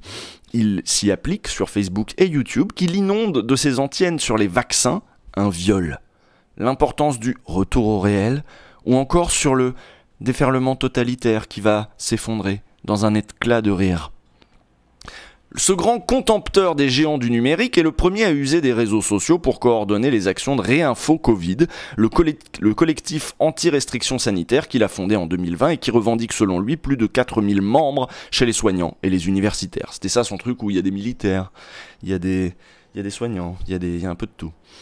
C'est qu'à sa blouse blanche, Louis Fouché a aujourd'hui ajouté une casquette de stratège. Devenu spin doctor de la France anti-vaccin, vous savez, les spin doctors, merci Jacques Adiadi, qui dit merci Usul, continue la lutte. Spin doctor, c'est les conseillers politiques en communication, machin, tout ça. Devenu spin doctor de la France anti-vaccin, il mène une guerre culturelle dans laquelle il préconise d'inonder YouTube, Facebook, Twitter, comme il le détaille le 23 avril lors d'une discussion sur la chaîne Réinfo Covid animée par le vidéaste Aïssam Obala, qu'il a soutenu dans la création de listes régionales de juin. Donc il est impliqué en politique. Dans ce combat, il prône l'aïkido, se présente comme un diplomate ou un ambassadeur et recommande de danser avec l'adversaire. Ma petite personne, tout le monde s'en fout. S'agace en revanche par courriel le médecin qui ne souhaite pas qu'on lui consacre un portrait. Nous sommes plus de 35 porte-paroles, 1950 médecins et universitaires, 2000 soignants. Fouché n'est qu'un parmi d'autres, minore-t-il. Sa modestie semblait moins évidente dans un entretien accordé en décembre 2020 à Néo Santé, une revue de santé alternative, quand il expliquait s'être mis à disposition, un peu comme tous les grands appels de l'histoire, un peu comme dans tous les grands appels de l'histoire. Depuis 6 mois, son omniprésence numérique, les applaudissements qui l'ont accompagné à Nîmes, Marseille ou Avignon lors de manifestations anti-restriction, ou son penchant à parfois parler de lui-même à la 3e personne, font planer le doute sur ses ambitions. Je pense pas qu'il ait l'ego assez surdimensionné pour tomber dans le culte de la personnalité, nuance le gilet jaune Maxime Nicole, tout en lui reconnaissant une capacité de fédérer assez impressionnante. Donc il conquiert, hein, il est à l'offensive. Il a été featuré dans Hold Up, le bonhomme, me dit Sayuai dans le chat. À la manière du militant de la démocratie participative Étienne Chouard, dont il est proche, Louis Fouché est en effet passé maître dans l'art de séduire au-delà des clivages. À la fois citoyenniste, localiste et farouche critique de Bruxelles, il cherche à séduire de l'extrême gauche à l'extrême droite autour d'un slogan flou, se mettre en lien. Un truc, ça ressemble à Chouard, en effet. Très engagé dans les cercles restauratifs, processus communautaire de résolution des conflits et les expériences de gouvernance partagée, Fouché a des amis de gauche, soutient le mouvement MeToo et est invité sur le média indépendant Vécu. Vécu, c'est un truc des Gilets jaunes. C'était un truc citoyen, indépendant, voilà, qui est né du mouvement des Gilets jaunes. Et des lives de Gilets jaunes, voilà. Mais il est aussi présent sur CNews, Sud Radio, et surtout, Égalité et Réconciliation, des médias, allant de la droite ultra-conservatrice à la plus franche extrême droite. Il tient également des propos traditionnalistes, proches de la Manif pour tous, par exemple. Sur l'interruption volontaire de grossesse, il dénonce de faux débats idéologiques, à base de slogans et d'idéologies binaires, qui occulterait la subtilité de sa pensée, défenseur du vivant. Il affirme avoir sur l'IVG un avis contrasté. Il refuse en revanche de détailler, on dirait un peu du Pierre Rabhi là, un peu là-dessus. Il refuse en revanche de détailler ses vues sur la procréation médicalement assistée ou le mariage pour tous, à propos duquel aucune position péremptoire ne lui semble de mise. Donc ça veut dire un peu, en gros j'ai des amis qui pensent vert, j'ai des amis qui pensent rouge, et moi je vais dire c'est binaire tout ça, moi je suis au-dessus de ça. Louis Fouché, de la même manière que Étienne Chouard dit ah non, ça crée du conflit, on résoudra plus tard ça avec la formule magique du tirage au sort de toute façon. Louis Fouché récuse aussi le terme anti-vaccin qui lui est souvent accolé. Être pour ou contre les vaccins n'a aucun sens, détaille-t-il au Monde. Vous devez regarder au cas par cas, en fonction de la maladie, du produit, de la science, du recul clinique, du patient à traiter. Il est en revanche opposé à la politique vaccinale contre le Covid-19, qu'il compare à un glissement totalitaire. Et il n'hésite pas à propager des informations contestées sur les vaccins à ARN messager. Séduisant principalement dans les sphères naturopathes et complotistes, il prend soin de ne jamais se désolidariser des rumeurs les plus farfelues. Il y a peut-être des pédocriminels dangereux qui mangent des enfants, je n'en sais rien en vrai. Esquive-t-il par exemple le 13 mai sur Balai Masque, une chaîne conspirationniste comptant environ 6000 abonnés. Je ne comprends pas de quoi vous parlez, vous nagez dans des fantasmes. Élude-t-il aujourd'hui auprès du Monde. Très proche d'une forme d'écologie inspirée des colibris, un mouvement fondé par Pierre Rabhi, voilà, tu vois, j'avais bon, chantre de la sobriété heureuse dont il a été membre plusieurs années, il défend une vision ésotérique de la médecine. Cet opposant au transhumanisme a fait une conférence publique avec Thierry Casasnovas, l'entrepreneur et gourou crudivore de YouTube, malgré le veto de ses compagnons de Réinfo Covid, et prend régulièrement la défense de médecine alternative qualifiée de charlatanesque par un grand nombre de ses confrères. Il donne du crédit à des gens qui sont extrêmement dangereux, s'insurge Stéphane Gaudry, professeur de médecine intensive à l'hôpital Avicenne, à Bobigny.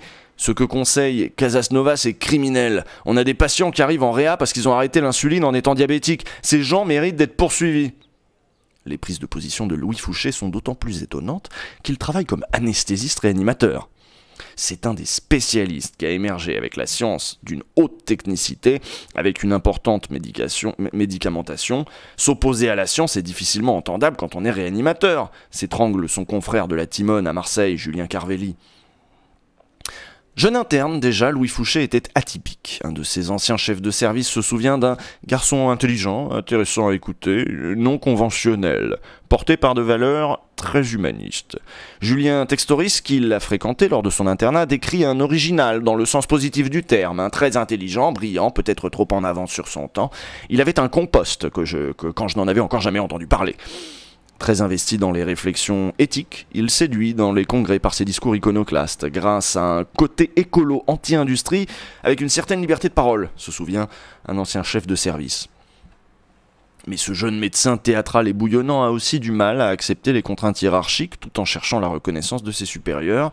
Il passe son temps à les contredire. Il avait un aspect très rebelle contre le système, relève Julien Textoris. J'ai l'impression qu'on a raté quelque chose.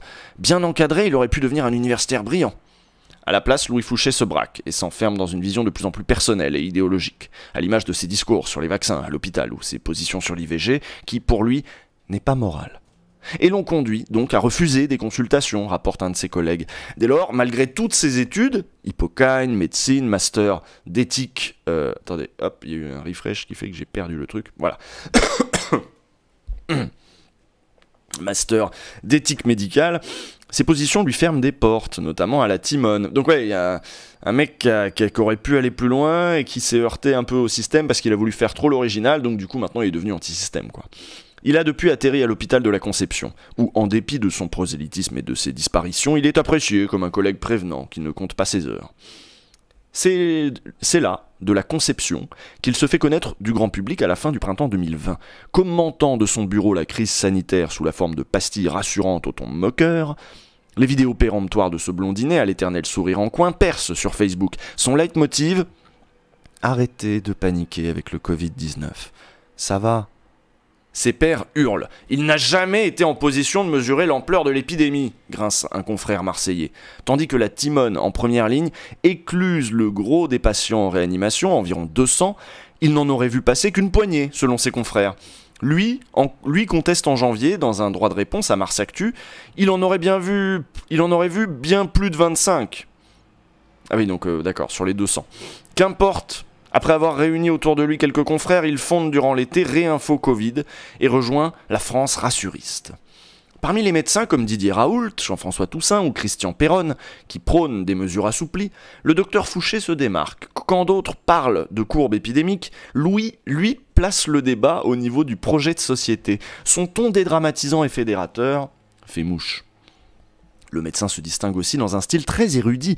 Il n'est plus seulement question d'aérosols, de Pfizer ou de Big Pharma, mais aussi de la fabrication du consentement de Noam Chomsky, de la prudence d'Aristote ou encore de l'allégorie de la caverne de Platon. Là, on retrouve un truc très Étienne Chouard comme ça aussi. C'est-à-dire de mélanger vraiment plein de trucs en s'inspirant de plein de figures un petit peu, normalement tu peux pas contester, Aristote, Platon, machin, tout ça. Et ce masque, interroge-t-il, n'est-ce pas une injure à la philosophie du visage d'Emmanuel Lévinas, et donc une négation d'autrui ? Ces arguments résistent mal à l'analyse.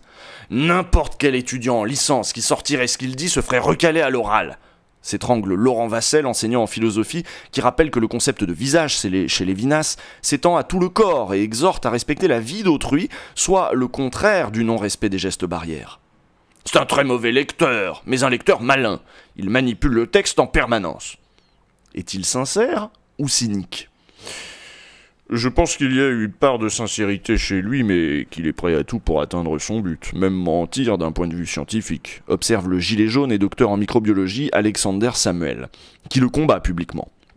Par ailleurs, quand il affirme que les tests de stabilité sur le vaccin n'ont pas été réalisés en tronquant une phrase, c'est difficile de ne pas faire ça volontairement.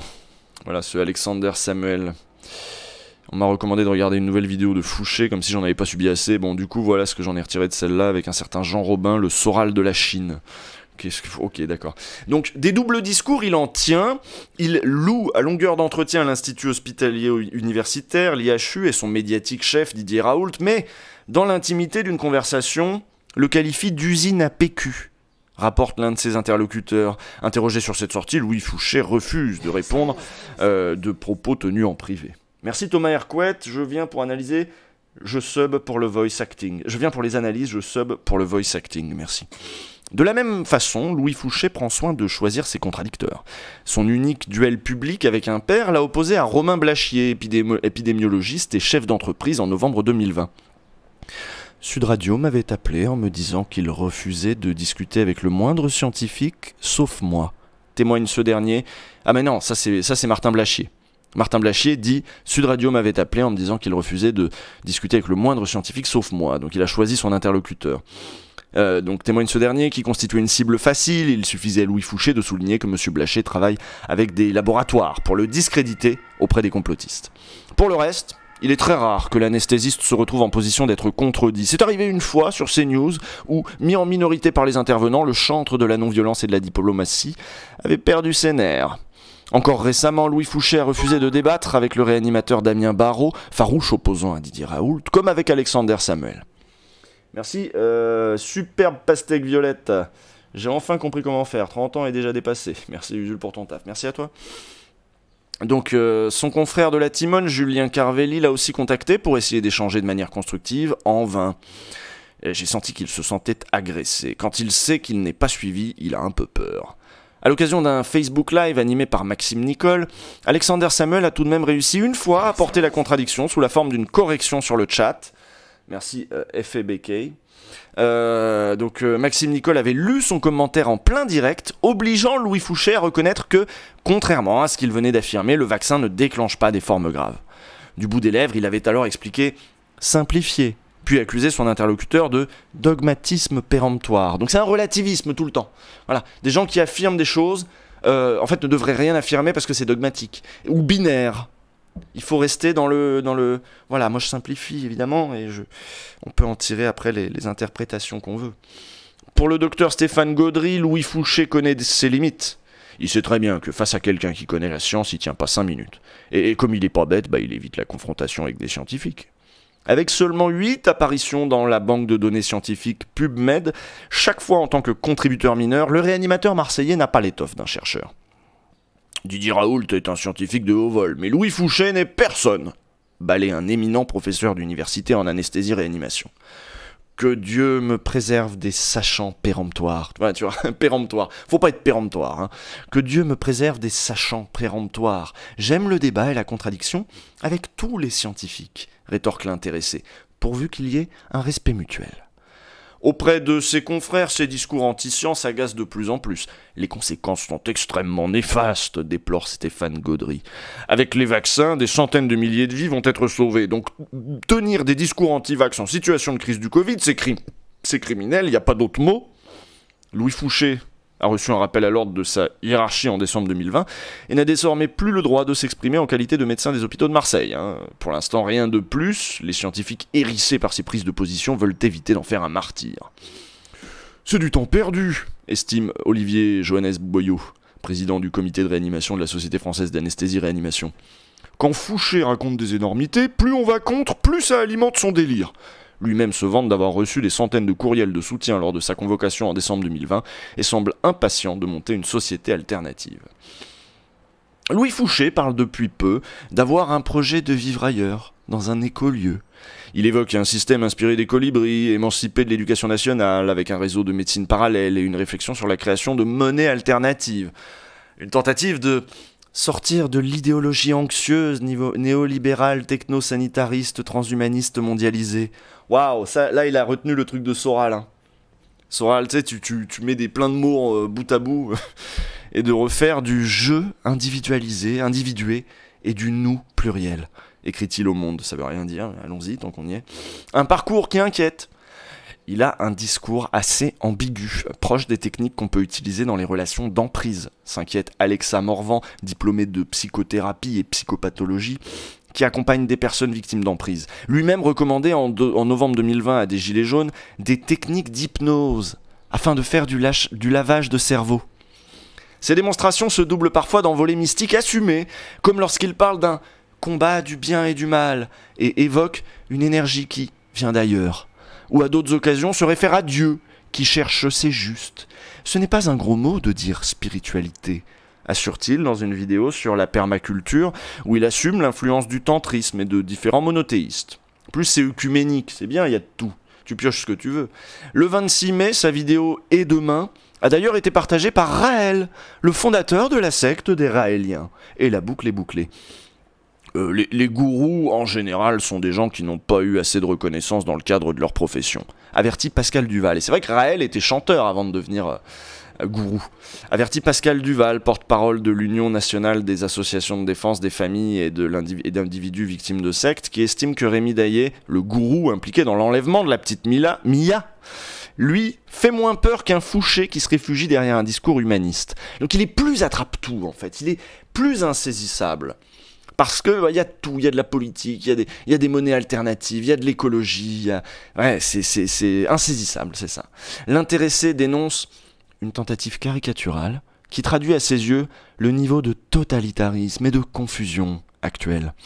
Le 5 juin, il était présent à une table ronde avec des intervenants complotistes à l'Université citoyenne d'Avignon. Encore une fois, il s'est arrangé pour figurer dans un panel sans contradicteur. Voilà. Bah, il est pas rassurant ce gars-là, mais maintenant on va le suivre un petit peu, on va regarder ce qu'il raconte, parce que là il a clairement franchi le pas vers des trucs politiques, quoi, quand il veut faire des éco-sociétés, machin, bon. Salut Usul, j'aimerais que tu creuses sur les méfaits sociaux, cognitifs et in fine politiques des croyances New Age. Inviter Méta de Choc pourrait être une piste intéressante. Ouais, je sais pas qui c'est Méta de Choc, mais bon, voilà, moi c'est vrai que les trucs New Age, c'est pas du tout mon truc. autant franchement, je respecte les religions, les trucs comme ça, les croyances, vous avez le droit de croire ce que vous voulez, mais les gourous, j'aime pas, les dérives sectaires, tout ça, je suis très vigilant là-dessus, quoi.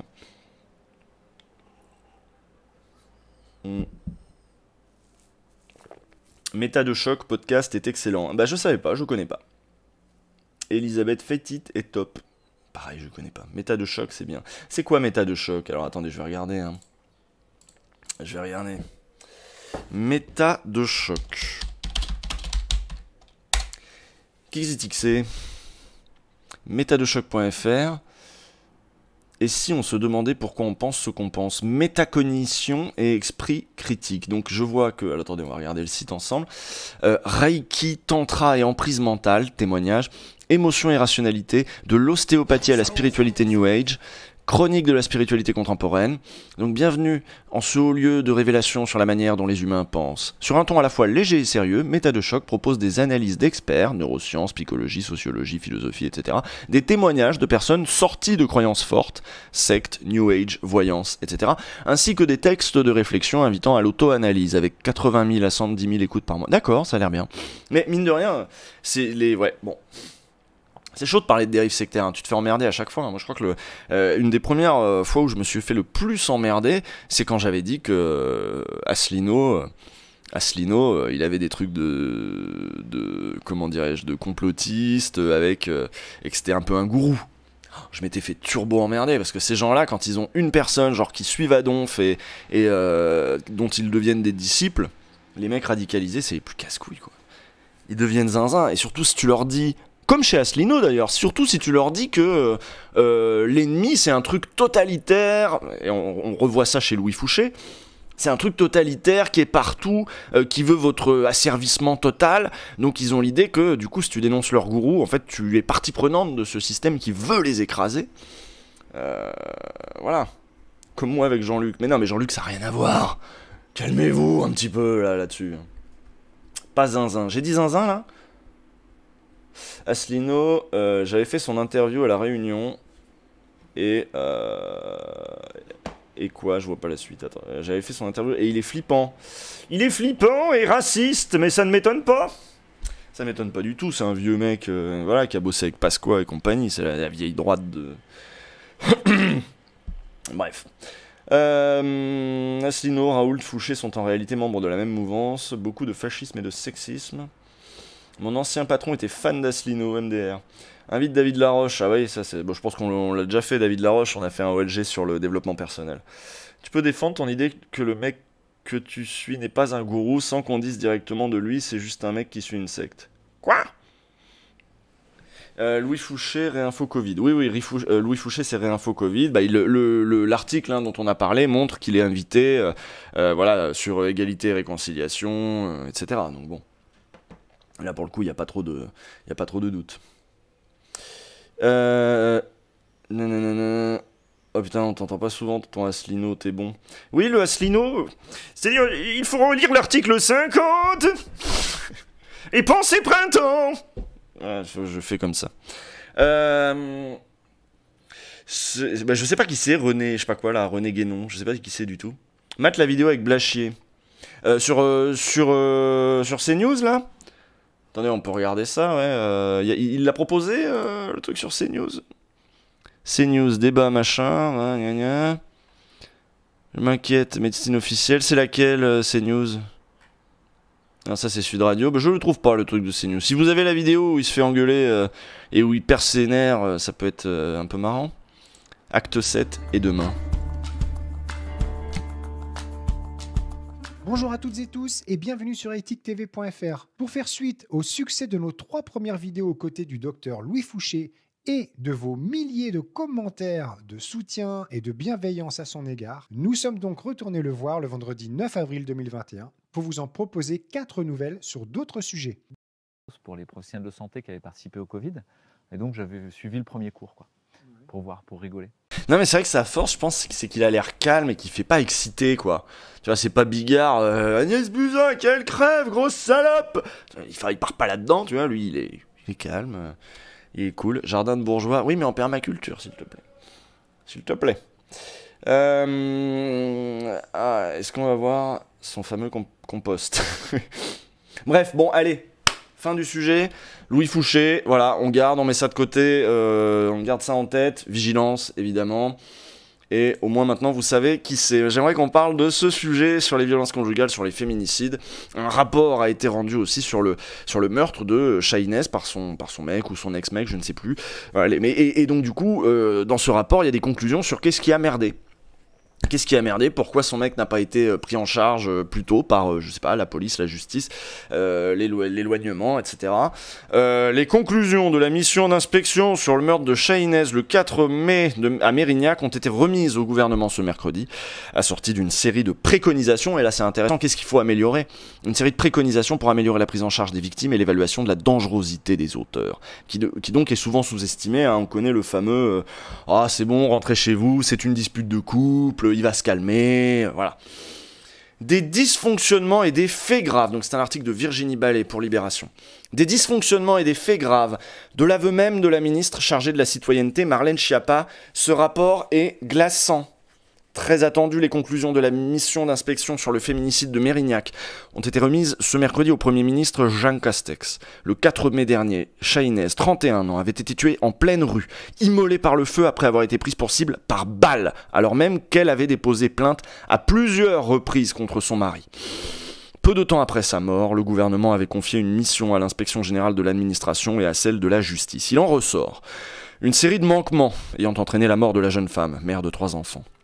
En cause, vous en souvenez, hein, parce que c'est quand même pas tous les jours que, voilà, dans des féminicides, il y a... Et en plus, je crois que c'était dans la rue, je crois qu'il lui a foutu le feu dans la rue, enfin un truc relativement atroce, quoi. En cause, donc, des défauts de communication entre la police et la justice, une mauvaise évaluation de la dangerosité de l'auteur, un défaut de protection de la victime. On a fini, hein. Merci pour la vidéo sur CNews où il s'énerve, mais on repart pas sur Louis Fouché, on se concentre sur ce truc-là. L'homme avait été condamné en juin 2020 à 18 mois de prison pour violence conjugale. Déjà, donc le mec, voilà. Même en détention, il l'avait menacé, l'avait contacté par téléphone alors qu'il n'en avait pas le droit. Elle a déposé plainte en août 2020 pour ces faits. Vu qu'il n'en avait pas le droit, elle pouvait refaire une plainte. Même si cette plainte sera finalement retirée, puis classée sans suite, le juge d'application des peines n'a pas été informé de ces menaces. Donc le juge d'application des peines, vous comprenez le principe, hein, c'est celui qui, vous savez, t'as le juge d'instruction qui va monter le dossier pour préparer, en l'occurrence, le procès. Le juge qui juge pendant le procès, puis le juge d'application des peines qui regarde, bon bah maintenant qu'il y a le verdict, comment on le fait appliquer, est-ce qu'on aménage les peines, est-ce qu'il y a un bracelet électronique, est-ce qu'il rentre chez lui, vous voyez, c'est ça, évidemment, vous avez compris. Et ce juge-là, qui a une responsabilité quand même importante, n'avait pas été informé du coup de ce qui s'était passé alors qu'il était en prison, à savoir envoyer des lettres, menacer, il l'avait contacté par téléphone, et il n'en avait pas le droit. Merci Louisité. Hello Usul, merci pour ton taf. Tu peux dire à mon groupe d'amis d'arrêter de paniquer et d'imaginer un avènement du gros facho au pouvoir en 2022? Bah écoute, non. Une victime mal informée. À sa sortie de... Ah non, attends, j'ai raté un paragraphe. L'homme avait donc été condamné en juin 2020 à 18 mois de prison. Donc le juge d'application des peines n'avait pas été au courant de ces trucs-là. Le juge d'application des peines n'a pas été informé de ces menaces qui auraient pourtant permis de cerner le profil de Mounir B. À sa sortie de prison en octobre 2020, il fait d'abord l'objet d'un placement extérieur avec suivi socio-éducatif, puis d'une sortie dans le cadre d'un sursis probatoire avec injonction de soins en décembre. Alors sortie, un placement extérieur avec suivi en socio-éducatif, je sais pas trop ce que ça veut dire. Sursis probatoire, ça veut dire que là tu sors pour de vrai, par contre tu dois te soigner. Nouveau manquement, Chahinez n'est pas informé que son conjoint est remis en liberté. L'information de la victime est à systématiser, exhorte le rapport. Mi-mars dernier, il l'agresse sur le parking d'un supermarché. Et là, si en plus elle savait même pas qu'il était ressorti, c'est franchement odieux. Il l'étrangle, la gifle, essaie de la faire monter dans un fourgon. Chahinez dépose plainte. La grille d'évaluation du danger et la fiche d'évaluation des victimes sont remplies. Prévue par le Grenelle, la fiche d'évaluation du danger comporte une série de questions sur le port d'armes, le contexte ou la fréquence des violences. La fiche d'évaluation de la victime a le même but, mais ces deux éléments comportent des contradictions, laissant sous-entendre qu'ils n'auraient pas été remplis très assidûment. Il existe un doute... Donc ça, c'est la police qui remplit ces fiches-là ? sont remplis, bon on sait pas par qui, sans sous-entendre qu'ils n'auraient pas été remplis très assidûment. Il existe un doute sérieux sur le soin avec lequel ces grilles ont été renseignées, note la mission d'inspection. Plusieurs éléments diffèrent entre ces deux fiches d'évaluation d'une même victime.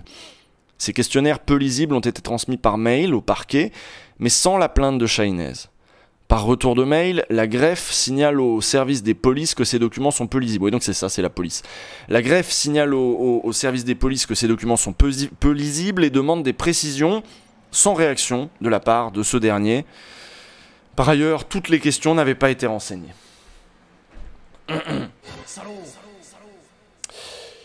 Dans les jours qui viennent, les policiers contactent Chahinez qui leur indique avoir aperçu son ex-conjoint à plusieurs reprises alors qu'il n'est toujours pas censé l'approcher.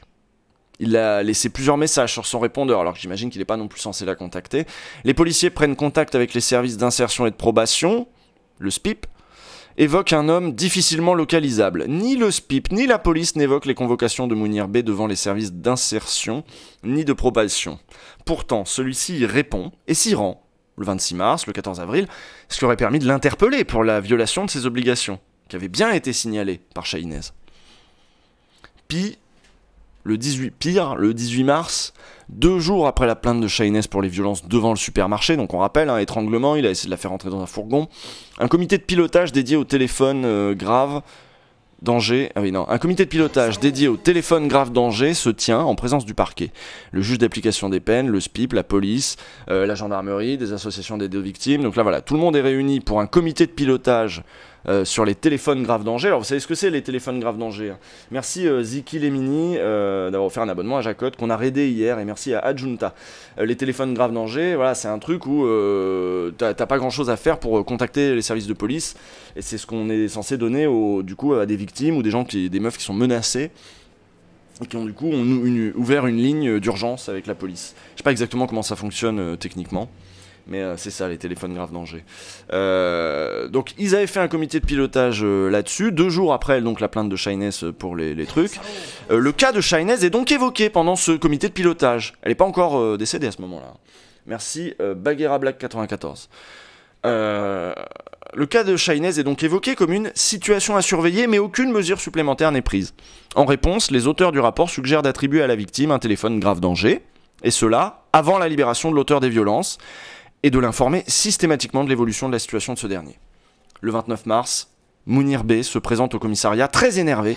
Il se plaint de ne pouvoir voir ses enfants, toujours, merci Pigeon Homme. Dans les cas de violence conjugale, de machin, les enfants sont très souvent au cœur du truc, où les hommes vont se présenter comme des victimes de « elle ne me laisse pas voir mes enfants », machin, et en général c'est l'homme qui est violent dans le truc. Merci Jingo Obgeras. Ça c'est un truc qui revient très très souvent. Ou même dans les cas aussi de pédophilie intrafamiliale, où en général aussi évidemment c'est l'homme, et où ils se placent en victime, elle m'empêche de voir mes enfants, machin, et évidemment c'est la mère qui va souvent signaler à la police, mais ma fille m'a dit qu'il l'avait touché, machin, et eux vont se retrancher derrière elle ment pour que je ne vois pas mes enfants, elle me persécute, voilà, tu vois. Et les enfants sont souvent au cœur du truc, donc il se plaint de ne pas pouvoir voir ses enfants. C'est bien parce que c'est larmoyant, tu vois, un père qui peut pas voir ses enfants, etc. C'est un agent d'accueil qui a affaire à lui, mais un autre fonctionnaire de police intervient pour lui demander de partir. C'est celui qui avait pris la plainte de Chahinez 2 semaines plus tôt. Personne ne vérifie l'identité de Mounir B, ni ne fait le lien. Au commissariat, du coup. L'évaluation de la dangerosité de Mounir B n'a été réalisée que de manière sommaire, note encore le rapport, accablant, lors de son aménagement de peine. Aucune expertise psychologique ou psychiatrique n'a été commanditée. Une réflexion doit être menée pour disposer d'experts en nombre suffisant, estime la mission d'inspection, pour qui tout aménagement de peine dans ce type d'affaires doit être conditionné à des investigations de cette sorte. Les conclusions de ce rapport inédit et qui acte une volonté d'agir démontrent... Parce que ce rapport, il a été commandé par Matignon, j'imagine ? Je sais pas trop. Démontre qu'il y a encore un énorme travail à accomplir sur le terrain, même si les lois ont considérablement été renforcées. C'est ça, en fait, c'est ce que disaient aussi les associations d'aide aux victimes, de machin, tout ça, dans le cadre du Grenelle des violences conjugales. Elles disaient, en fait, ce qu'on a fait, c'est qu'on a passé des lois, parce que ça coûte pas cher, pour augmenter les peines, vous voyez, on a fait des trucs comme ça, mais tout ce qui coûtait un peu de pognon a été repoussé, alors je sais pas où ça en est maintenant. Peut-il y avoir des sanctions ? Il faut que les responsabilités soient véritablement établies. Oui, est-ce qu'il peut y avoir des sanctions dans la chaîne, voilà, des flics, etc. Il faut que les responsabilités soient clairement établies. Ce rapport pointe des dysfonctionnements, des faits graves qui se sont produits, qui n'ont pas permis de protéger suffisamment Chahinez, mais il n'établit pas de responsabilité personnelle, répond la ministre. Ouais, il ne s'agit pas de faire la chasse à qui a pas transmis le coup de fil, quoi. En gros. Y a des problèmes de modo là, je vois que ça gueule. N'hésitez pas à ban évidemment. Hein. Ah ouais, ah non, bah si, c'est parti dans. Usul parle des conseillers d'insertion et de probation, c'est la clé. Merci Saxo, le saxophoniste, qui dit merci pour ton taf, et merci Zikel Mini aussi pour ton 4e mois. La modo sera évidemment sévère hein, sur les si vous commencez à partir sur les hommes victimes machin tout ça, vous voyez bien que c'est pas le propos, vous voyez bien que c'est pas le lieu, c'est pas le moment, on est en train de parler d'un féminicide, donc c'est évidemment pas c'est pas le bon moment. Parmi elles, donc l'augmentation du nombre de téléphones. Donc dans un communiqué, le Premier ministre Jean Castex a annoncé une série de mesures pour mieux lutter contre les violences conjugales. Parmi elles, l'augmentation du nombre de téléphones grave danger, hein, on en parlait, 3000 d'entre eux seront mis à disposition des juridictions d'ici début 2022, contre 1324 actuellement, et renforcement du recours au bracelet anti-rapprochement. Au 8 juin, 96 d'entre eux sont actifs, Dixit Matignon, contre 47 début mai, et je pense que par rapport à la réalité des violences conjugales, c'est minime. C'est vraiment minime, hein, 96. Je crois qu'on est au-delà de... Je sais plus à combien on en est de féminicides là, cette année. Je sais plus, il tenait le compte l'année dernière, mais bon, je sais qu'en tout cas c'est plus haut que l'année dernière, donc on doit au mois de juin, oui, enfin vous voyez que c'est des chiffres relativement pas rassurants du tout. Un fichier national des auteurs de violences conjugales sera également mis en place pour disposer d'une vision exhaustive de ces situations, mais aussi d'un outil partagé, actualisé en fonction des actions policières menées, intervention au domicile, recueil de plaintes, main courante, avec déclenchement de mesures d'accompagnement, de prévention ou de protection, soit par la justice, soit par la police. Le contrôle et la détention des armes à feu seront renforcés. Ça c'est bien. Pour Marlène Schiappa, oui, genre en gros, t'as un truc pour violence conjugale, t'as plus de permis d'armes, de port d'armes, machin, on saisit tes armes et voilà. Ouais, c'est bourrin, mais en même temps, tant pis. Voilà. 51, on en est à. Merci Jaden BZH. On en est à 51 féminicides, on me précise. Et on ne compte que les féminicides, mais évidemment, là, vous voyez bien qu'on ne compte pas le nombre de femmes violentées de toutes les façons. Merci le Livre du Monde qui dit merci pour ton taf, Usul. Merci aussi à Le Pénard. Bref, le contrôle et la détention des armes à feu seront renforcés. Moi je trouve ça c'est une bonne chose. Est-ce que ça va être renforcé, je ne sais pas. Hein, je crois qu'il suffit qu'il y a des cas critiques. Qu'est-ce qu'on fait par exemple si le mec qui tape sa femme est flic? Il y en a. C'est pas tous, mais il y en a. Bon bref, pour Marlène Schiappa, jointe par Libération, il y a un véritable sujet sur les armes à feu qui est le premier mode opératoire des féminicides. Merci Kikou Landrim. Nous voulons aller plus loin avec Gérald Darmanin en élargissant le périmètre du fichier national des personnes interdites de détention et d'acquisition d'armes aux décisions pré- et post-sententielles, par exemple dans le cas d'une femme ayant déposé plainte et bénéficiant d'une ordonnance de protection. Nous voulons aussi assurer une meilleure connexion entre ce fichier et le casier judiciaire. C'est un enseignement que l'on peut tirer de Mérignac. Il n'y a pas suffisamment de communication entre les services et les fichiers. Ce fichier est un nouvel arsenal pour boucher les trous qui peuvent exister dans la raquette. Dans le cas de Chahinez, son mari faisait bien l'objet d'une interdiction de se procurer des armes après sa condamnation, mais il s'en est procuré de manière illégale, passant donc entre toutes les vérifications pouvant être effectuées. Le Premier ministre annonce, ça c'est dans ce cas-là, hein, mais voilà, on voit que de toute façon, de manière générale, les armes à feu reviennent énormément dans les cas de féminicide. Donc il y a des cas dans lesquels il y en a qui se le sont procurés de manière légale. Dans le cas de Chahinez, son mari faisait bien l'objet d'une interdiction de se procurer des armes, ça on l'a déjà dit. Le Premier ministre annonce également la création d'une instance nationale dédiée aux violences faites aux femmes et aux filles, qui aura pour mission, pourquoi pas et aux enfants ? Bon bref, faite aux femmes et aux filles, qui aura pour mission de renforcer les contacts entre elles ainsi que la formation. Enfin, d'ici la fin de l'été, se tiendra un comité de suivi des mesures annoncées dans le cadre du Grenelle des violences conjugales, fait savoir Matignon. L'hébergement d'urgence, toujours à la traîne. Ça, je vous en parlais du coup un petit peu plus tôt. Évidemment, le fait qu'ils ont passé d'abord les mesures qui coûtaient pas grand-chose, qui consistaient surtout à aggraver les peines, voilà, des trucs comme ça. Mais c'était les mesures qui demandent du pognon, comme exactement ça. Hein. L'hébergement d'urgence, ça demande du pognon. Ça, c'était à la traîne. Donc apparemment, c'est toujours à la traîne, alors qu'Elisabeth Moreno avait foutu un petit coup d'accélérateur après voilà, le truc de Marlène Schiappa qui, elle, avait bien fait traîner au point de se couper des associations contre les violences faites aux femmes. Et elle les recevait plus, etc. Elisabeth Moreno a rétabli le contact, elle a relancé un petit peu les trucs. Mais bon, apparemment, c'est toujours à la traîne. Plus tôt dans la journée, le Haut Conseil à l'égalité, instance nationale consultative indépendante, a rendu public ce mercredi la première édition de son tableau d'indicateurs destiné à évaluer l'efficacité des politiques publiques de lutte contre les violences conjugales.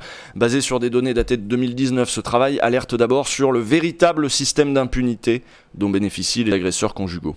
Alors que chaque année, plus de 210 000 femmes sont victimes de violences conjugales, je rappelle, 210 000 femmes, 96 bracelets anti-rapprochement, et qu'elles sont plus de 125 000 qui parviennent à se déclarer auprès des forces de sécurité intérieure. En 2019, seuls 52 000 agresseurs conjugaux font l'objet d'une réponse pénale. Seulement 33 000 font l'objet de poursuites judiciaires, déplore le Haut Conseil à l'égalité.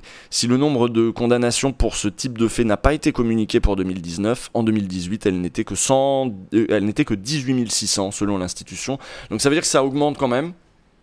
Il y a une prise de conscience dans la société quand même, mais c'est toujours à la traîne. Mais on va arriver là à la question de l'hébergement d'urgence. En outre, le HCE lance une nouvelle fois l'alerte sur le manque de place dans l'hébergement réservé aux victimes de violences et à leurs enfants. Dans un précédent rapport publié en octobre 2019, le HCE estimait ainsi les besoins de l'Hexagone à 20 000 places d'hébergement non mixtes et spécialisées, quand la France n'en comptait que n'en comptait en 2019 que 5 773, soit un quart de ce qu'il faudrait, sans que l'on sache précisément combien d'entre elles étaient réellement dédiées aux victimes de violences conjugales et pourvues d'un accompagnement dédié. Or, une mise à l'abri sans mise en sécurité dans un centre généraliste est une nouvelle mise en danger pour les femmes victimes, souligne le HCE qui estime que rapporté aux besoins, l'offre ne permet qu'à une femme sur 10 de bénéficier d'un accueil adapté.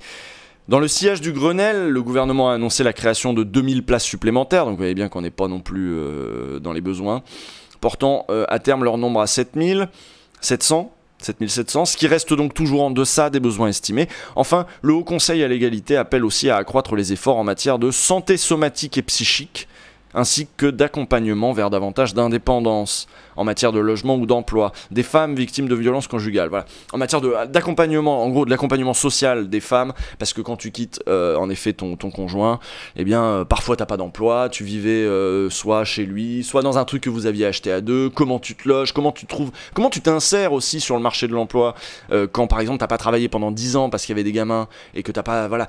Donc en effet, un suivi social, bah pareil, ça coûte des sous. Ça coûte vraiment des sous, et vous savez que ça c'est un des principaux, enfin c'est un énorme frein aussi qui fait que des femmes ne quittent pas leur conjoint. Elles les quittent pas parce qu'elles se disent je vais aller où, alors oui je vais aller chez ma mère 1 mois, 2 mois, et puis après je fais comment, j'ai pas de boulot, de quelles ressources je vis en attendant. Bon, l'accompagnement vers donc le HCE estime aussi qu'il faut accroître les efforts vers davantage d'indépendance pour que ces femmes accèdent à de l'indépendance, donc un logement d'urgence d'abord, mais aussi un accompagnement pour un retour vers l'emploi en matière de logement, d'emploi des femmes victimes de violences conjugales. En France, plus de 200 000 femmes sont victimes de violences physiques et ou sexuelles chaque année. En 2020, 90 ont été tuées par leur conjoint ou par leur ex. Ah ouais, mais vous m'avez mis 51 dans le chat. Eh ben ils disent 90 ici, alors je sais pas où est la source. Ah bah ils ont continué à tenir leur comptabilité comme ils l'avaient fait en 2020 en fait. Tout simplement, et ça c'est mai. Voilà, elle s'appelait Coralie, elle avait 30 ans. Elle s'appelait Claire, elle avait 34 ans. Elle s'appelait Shainez, elle avait 31 ans. Elle s'appelait Aurélie, elle en avait 33. Elle avait 62 ans, elle venait de faire ses courses.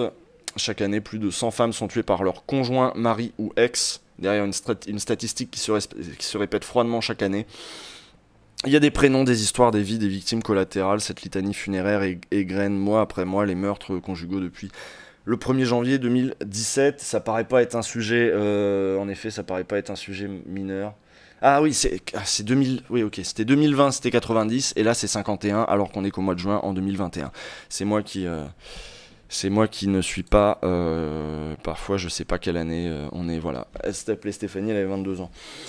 On est loin de, vous savez, l'image du vieux mec qui bat sa femme, il a 50 ans, soit parce qu'il vient d'un vieux monde patriarcal où on faisait comme ça, parce qu'il a été élevé comme ça. On voit que c'est toujours un truc très actif. La violence des hommes, c'est la violence des hommes de notre âge, de votre âge, de gens que vous côtoyez, de gens qui sont vos collègues, de gens qui sont parfois vos amis. C'est pas, voilà, faut sortir aussi de l'image d'Épinal, c'est un truc qui est commun. Putain, 200 000 femmes en France.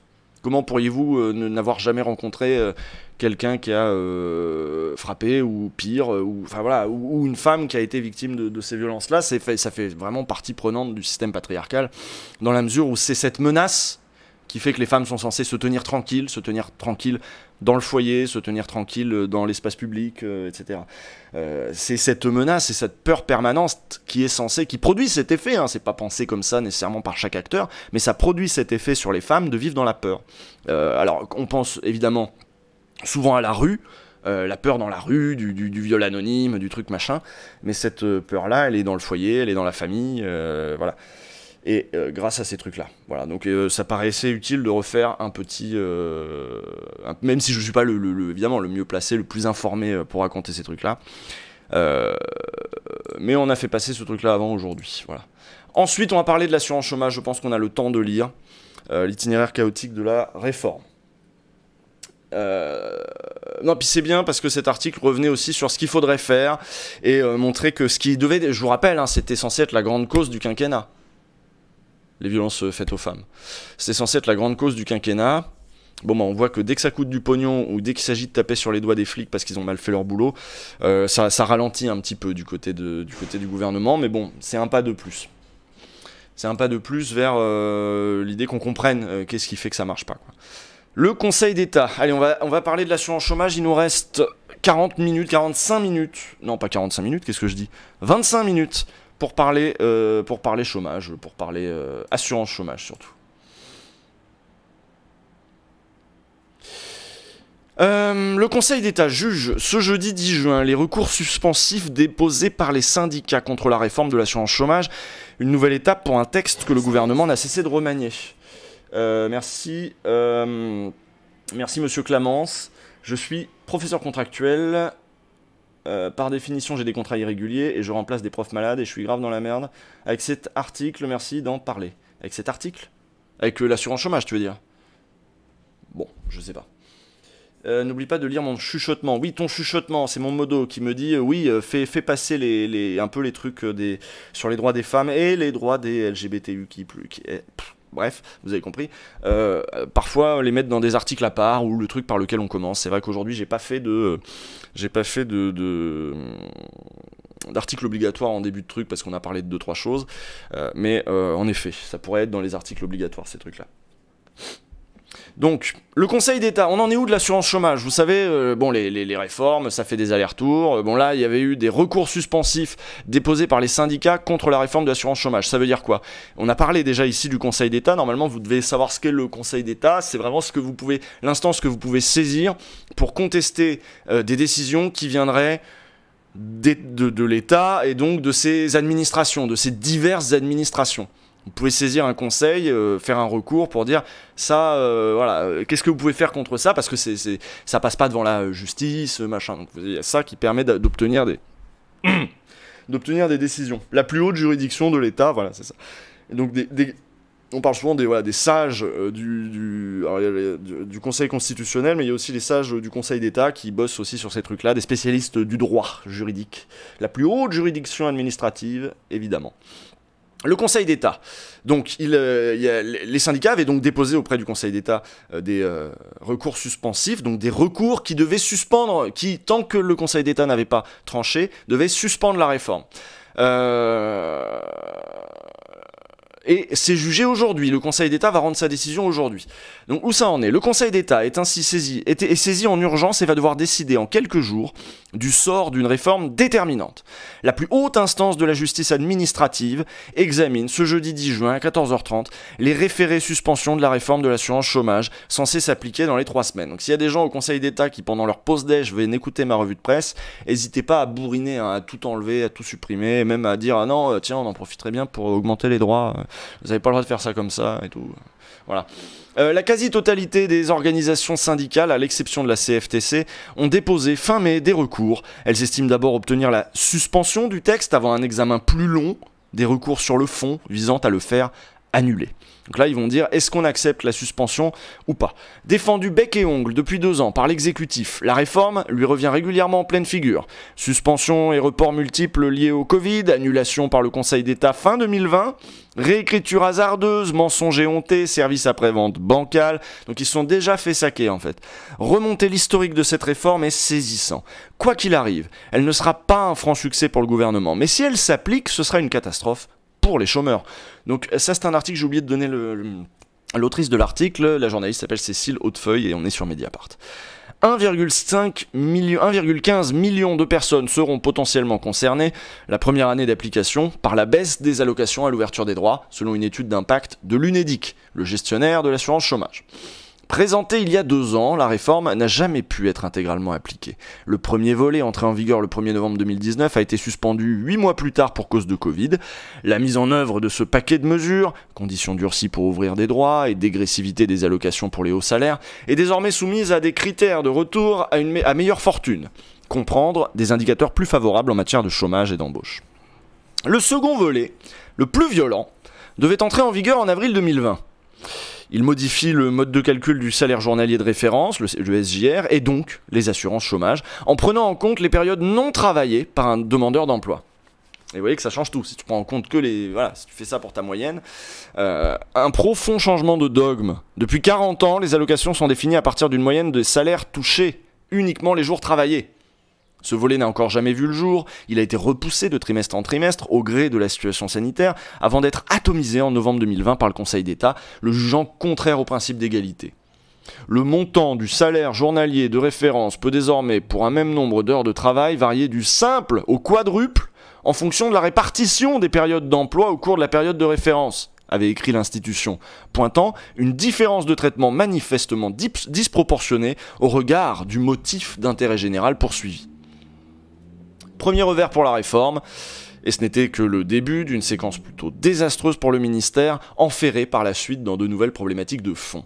Après l'annulation par le Conseil d'État, le texte est réécrit, toutes les périodes d'inactivité ne sont finalement pas prises en compte, un plancher est introduit afin de limiter la baisse du salaire journalier de référence. Un nouveau décret est publié le 21 mars.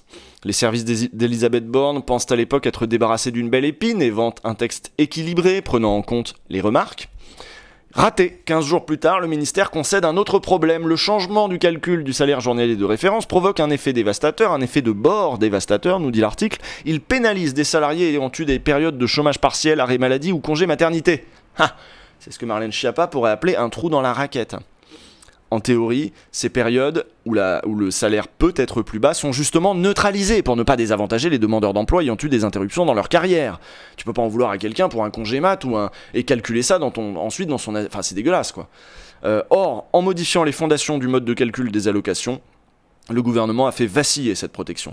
C'est donc parti pour une nouvelle écriture du texte. Allez, mi-mai, un projet de décret rectificatif est présenté.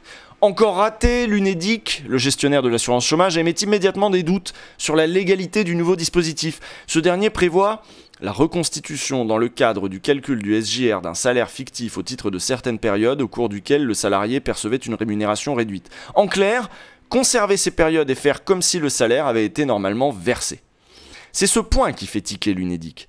L'organisme cite une disposition du Code du travail précisant que l'allocation chômage doit être établie sur la base des rémunérations perçues ou soumises à contribution. Or là, il reconstitue des rémunérations imaginaires, donc ça va toujours pas, c'est un peu bizarre.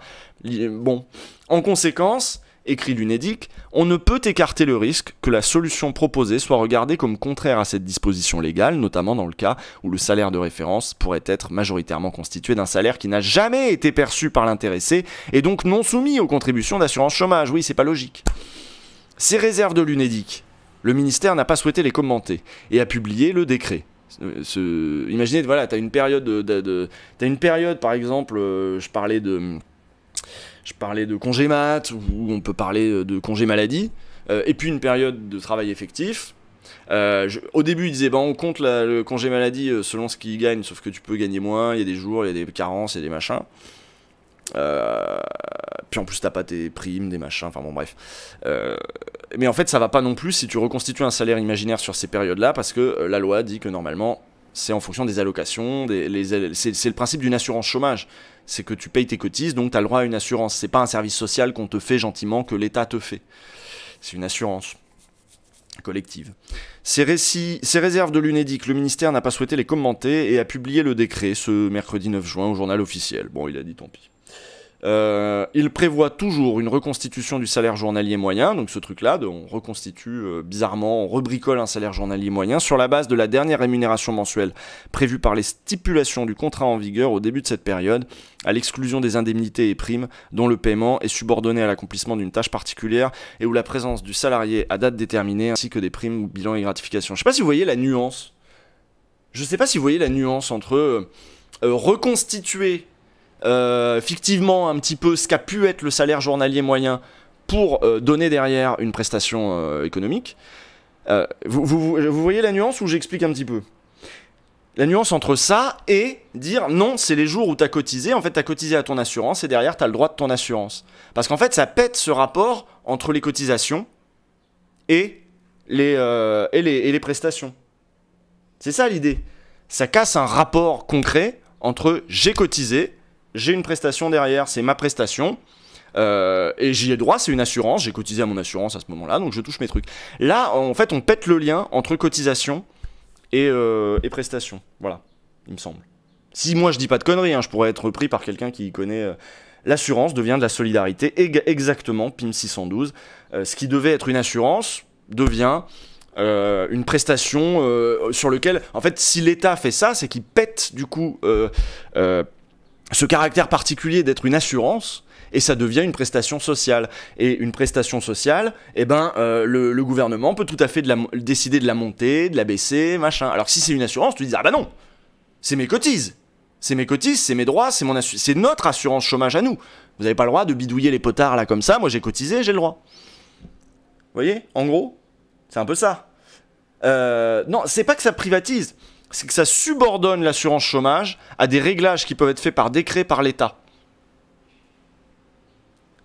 Du coup, si on cotise plus, le salaire monte.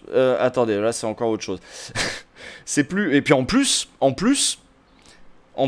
ils vont aussi. Voilà, en sciences sociales, on dit que l'assurance devient une assistance. C'est un peu ça. Ah ouais, non, Frio en PLS, hein, avec des trucs comme ça. Et puis ensuite, ils vont nous dire, bah du coup, l'assurance chômage manque de pognon. Vu que c'est plus... Si les prestations sont plus assurées sur la base de cotisation, ils vont nous dire au bout d'un moment, il n'y a plus de pognon. Donc, comme ils le font déjà, voilà, ils vont inventer d'autres moyens de financer l'assurance chômage, qui vont pas être la cotisation, qui vont être un impôt sur ceci, un impôt sur cela, machin. Et alors, c'est l'État qui a la main sur les impôts. On perd le régime assurantiel, si vous voulez. Et ça devient une prestation sur laquelle l'État a la main. J'espère que c'est un peu plus clair et j'espère que j'ai pas dit de conneries non plus. Mais donc c'est ça qui bloque aussi là-dessus. Mais l'État a décidé qu'il s'en fout parce qu'en fait c'est une petite, toujours une petite brèche dans le système assurantiel. Il prévoit toujours donc voilà, donc on reste sur cette idée de ils vont reconstituer un salaire pour déduire des prestations. Sollicité par Mediapart, l'UNEDIC, donc l'UNEDIC qui défendait ce truc d'assurance. L'UNEDIC n'a pas souhaité commenter le fond de ce décret, paru 24 heures avant l'audience devant le Conseil d'État, peut-être qu'ils sont en train de bosser tout simplement. Cette succession de fausses notes dans la rédaction des textes rappelle en tout cas un autre épisode révélé ici par Mediapart en février 2020. Le décret, à l'époque celui de juillet 2019, avait oublié d'intégrer le congé parental à plein temps dans la liste des périodes pouvant être neutralisées. Le ministère alors avait évoqué une erreur corrigée depuis. Je bois un coup. Mais c'est des effets de cliquer, quoi. Plus tu grignotes comme ça et on revient jamais en arrière. Voilà, c'est la CSG, c'est des trucs comme ça. Puis après, ils vont nous dire, vous savez que le truc ultime derrière, c'est Sarkozy hein, qui était parti sur l'idée de la TVA sociale. Il y a des dépenses sociales, et ben on va les financer par une TVA sociale. Un truc que tout le monde paye sur tout ce qu'on... Et vous voyez que c'est plus du tout la même chose.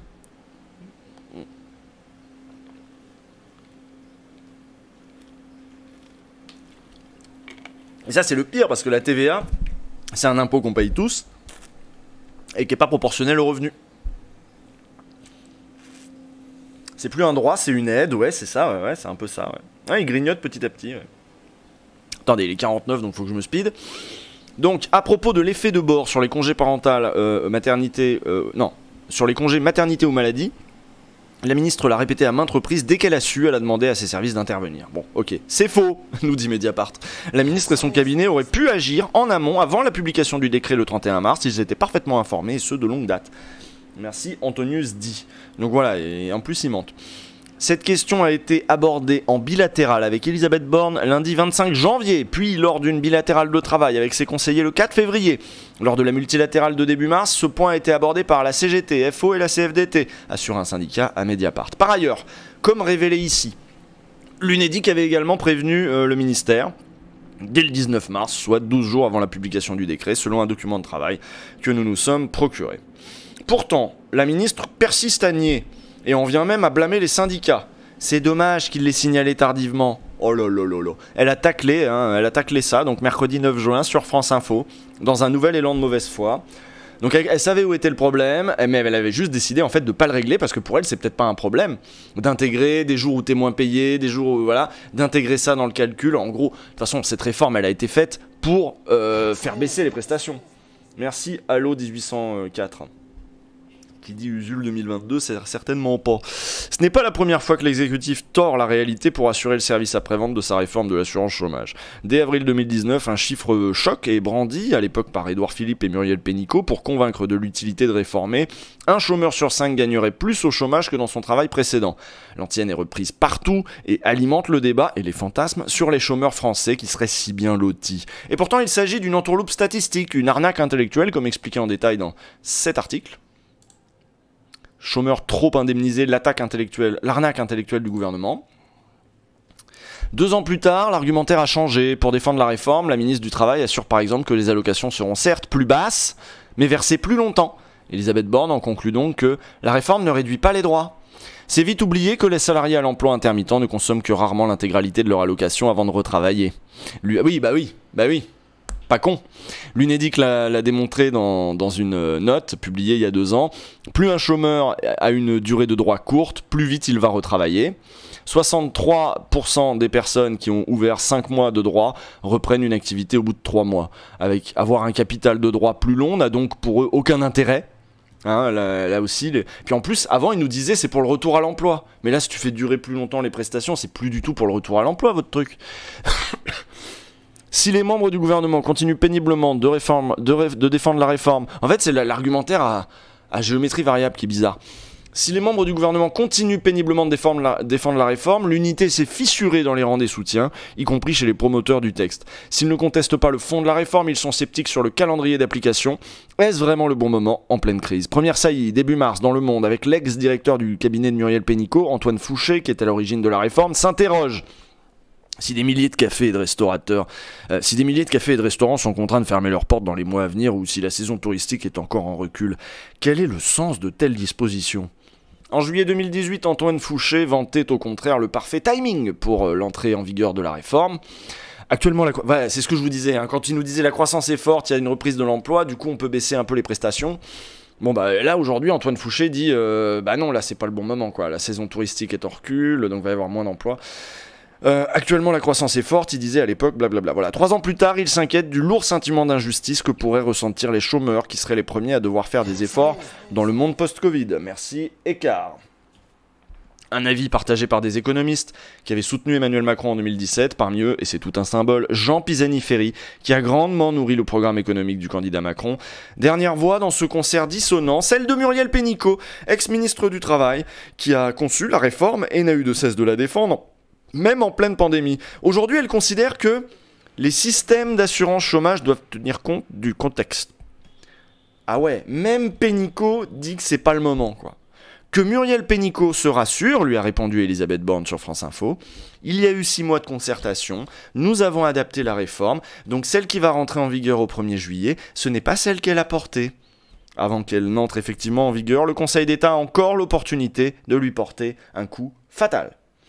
Eh ben c'était très intéressant ce truc sur l'assurance chômage, on comprend mieux ce qu'on comprend pas. Bon là c'est pas un article qui nous renseigne sur les motivations profondes de ce texte. Ça nous renseigne en tout cas pas mal sur la méthode, les argumentaires à géométrie variable. En tout cas, ils sont très motivés pour la faire, mais je crois qu'ils sont aussi motivés pour la faire pour envoyer un signal politique. Ça, c'est à mon avis, c'est une des motivations. Envoyer un signal politique à la droite en disant, voilà, à l'électorat de droite, regardez, on a tapé sur les chômeurs, hein. J'avais dit que j'aurais du courage.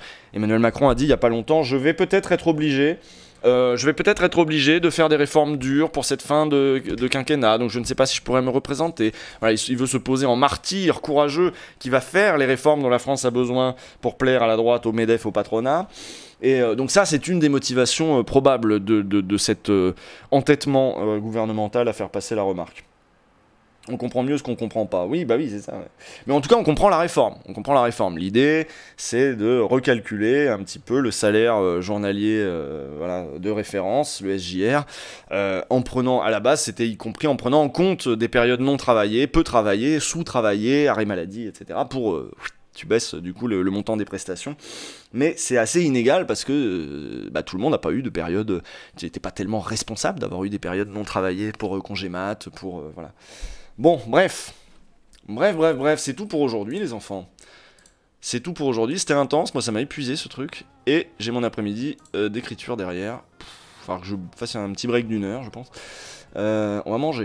Bon, alors, on va raider aussi. On va raider qui, quoi, quand, comment, pourquoi. Pourquoi. Super revue de presse avec plein de sujets précis, hyper intéressants, merci beaucoup Jules, mais de rien. C'est vrai que c'est vrai que c'est plus compliqué qu'hier. Hier, tout le monde avait envie d'avoir un avis sur voilà, la claque, le machin. Aujourd'hui, c'est vrai que première partie, on a fait Louis Fouché, donc ça excite aussi un petit peu des gens qui sont un peu confus et qui sont parfois véhéments, ceux-là, dans le chat. Et ça peut, tu sais, tu peux te manger du harcèlement. On en parlera peut-être lundi avec William Oduro qui écrit les articles sur toute la sphère conspivax, machin. Et j'ai trouvé qui on va raider, donc c'est très bien. Et du coup, deuxième partie, les féminicides. Donc là, c'est super chaud parce que là, c'est super chaud. Là, tu te manges en gros les mascus des bilos, quoi, en gros. Ou les gens qui, de bonne foi, n'ont rien compris au sujet et disent que ça stigmatise les hommes, je sais pas quoi. En fait, ça, les not-all-men, quoi. Tu te manges les not-all-men qui viennent faire perdre du temps dans le chat. De bonne foi, je sais pas si c'est vraiment de bonne foi. Enfin, c'est toujours un peu pareil, de toute façon. Et le dernier truc, c'était un peu technique, donc c'était un peu chiant. Donc voilà, il faut... Merde, j'ai fait un clip. C'est pas ça que je voulais faire. C'est pas du tout ça que je voulais faire. Donc, je disais du coup que... voilà, merci d'avoir été là pour des sujets un petit peu moins faciles que d'habitude. Mais néanmoins, nécessaires. Voilà. On n'est pas là seulement pour faire les sujets faciles qui passionnent tout le monde. On va aller voir OP Crotte, je sais pas ce qu'elle branle. Je sais pas ce qu'elle fout, mais je crois qu'elle parle, elle est en mode discussion, papotage, actu, tout ça. Donc on va se quitter là. Je vous souhaite... donc allez pas prévenir, hein, allez pas spoiler le raid à OP Crotte, hein, on est gentil. On est d'accord, bref. Fait bien de se sentir moins seul dans l'ambiance actuelle, je lis un peu vos messages avant de partir. Article féministe obligatoire tous les jours, ah oui. Bonne journée tout le monde. Oui mais après, enfin oui, d'accord. Peut-être pas tous les jours, mais il faut en effet, peut-être une fois par semaine, ouais. Merci Jules, merci bye, salut les gens, salut tout le monde. Et n'oubliez pas, demain soir, oubliez pas le gros live demain soir, 20h sur cette chaîne avec Benoît Hamon, Sandrine Rousseau, Elsa Faucillon et Daniel Obono. On va parler du fascisme, la montée du fascisme, on va revenir sur ces 20 années de résistible ascension des idées d'extrême droite. Ce sera à 20h sur cette chaîne demain soir, je vous attends nombreuses et nombreux. Passez le mot, c'est une grosse soirée. Voilà, amusez-vous bien en attendant et soyez sympas avec OP Crotte. Quelle heure demain? 20h, je l'ai dit 2 fois, soyez attentifs. Ciao. Et encore merci aux gens qu'on sub et tout.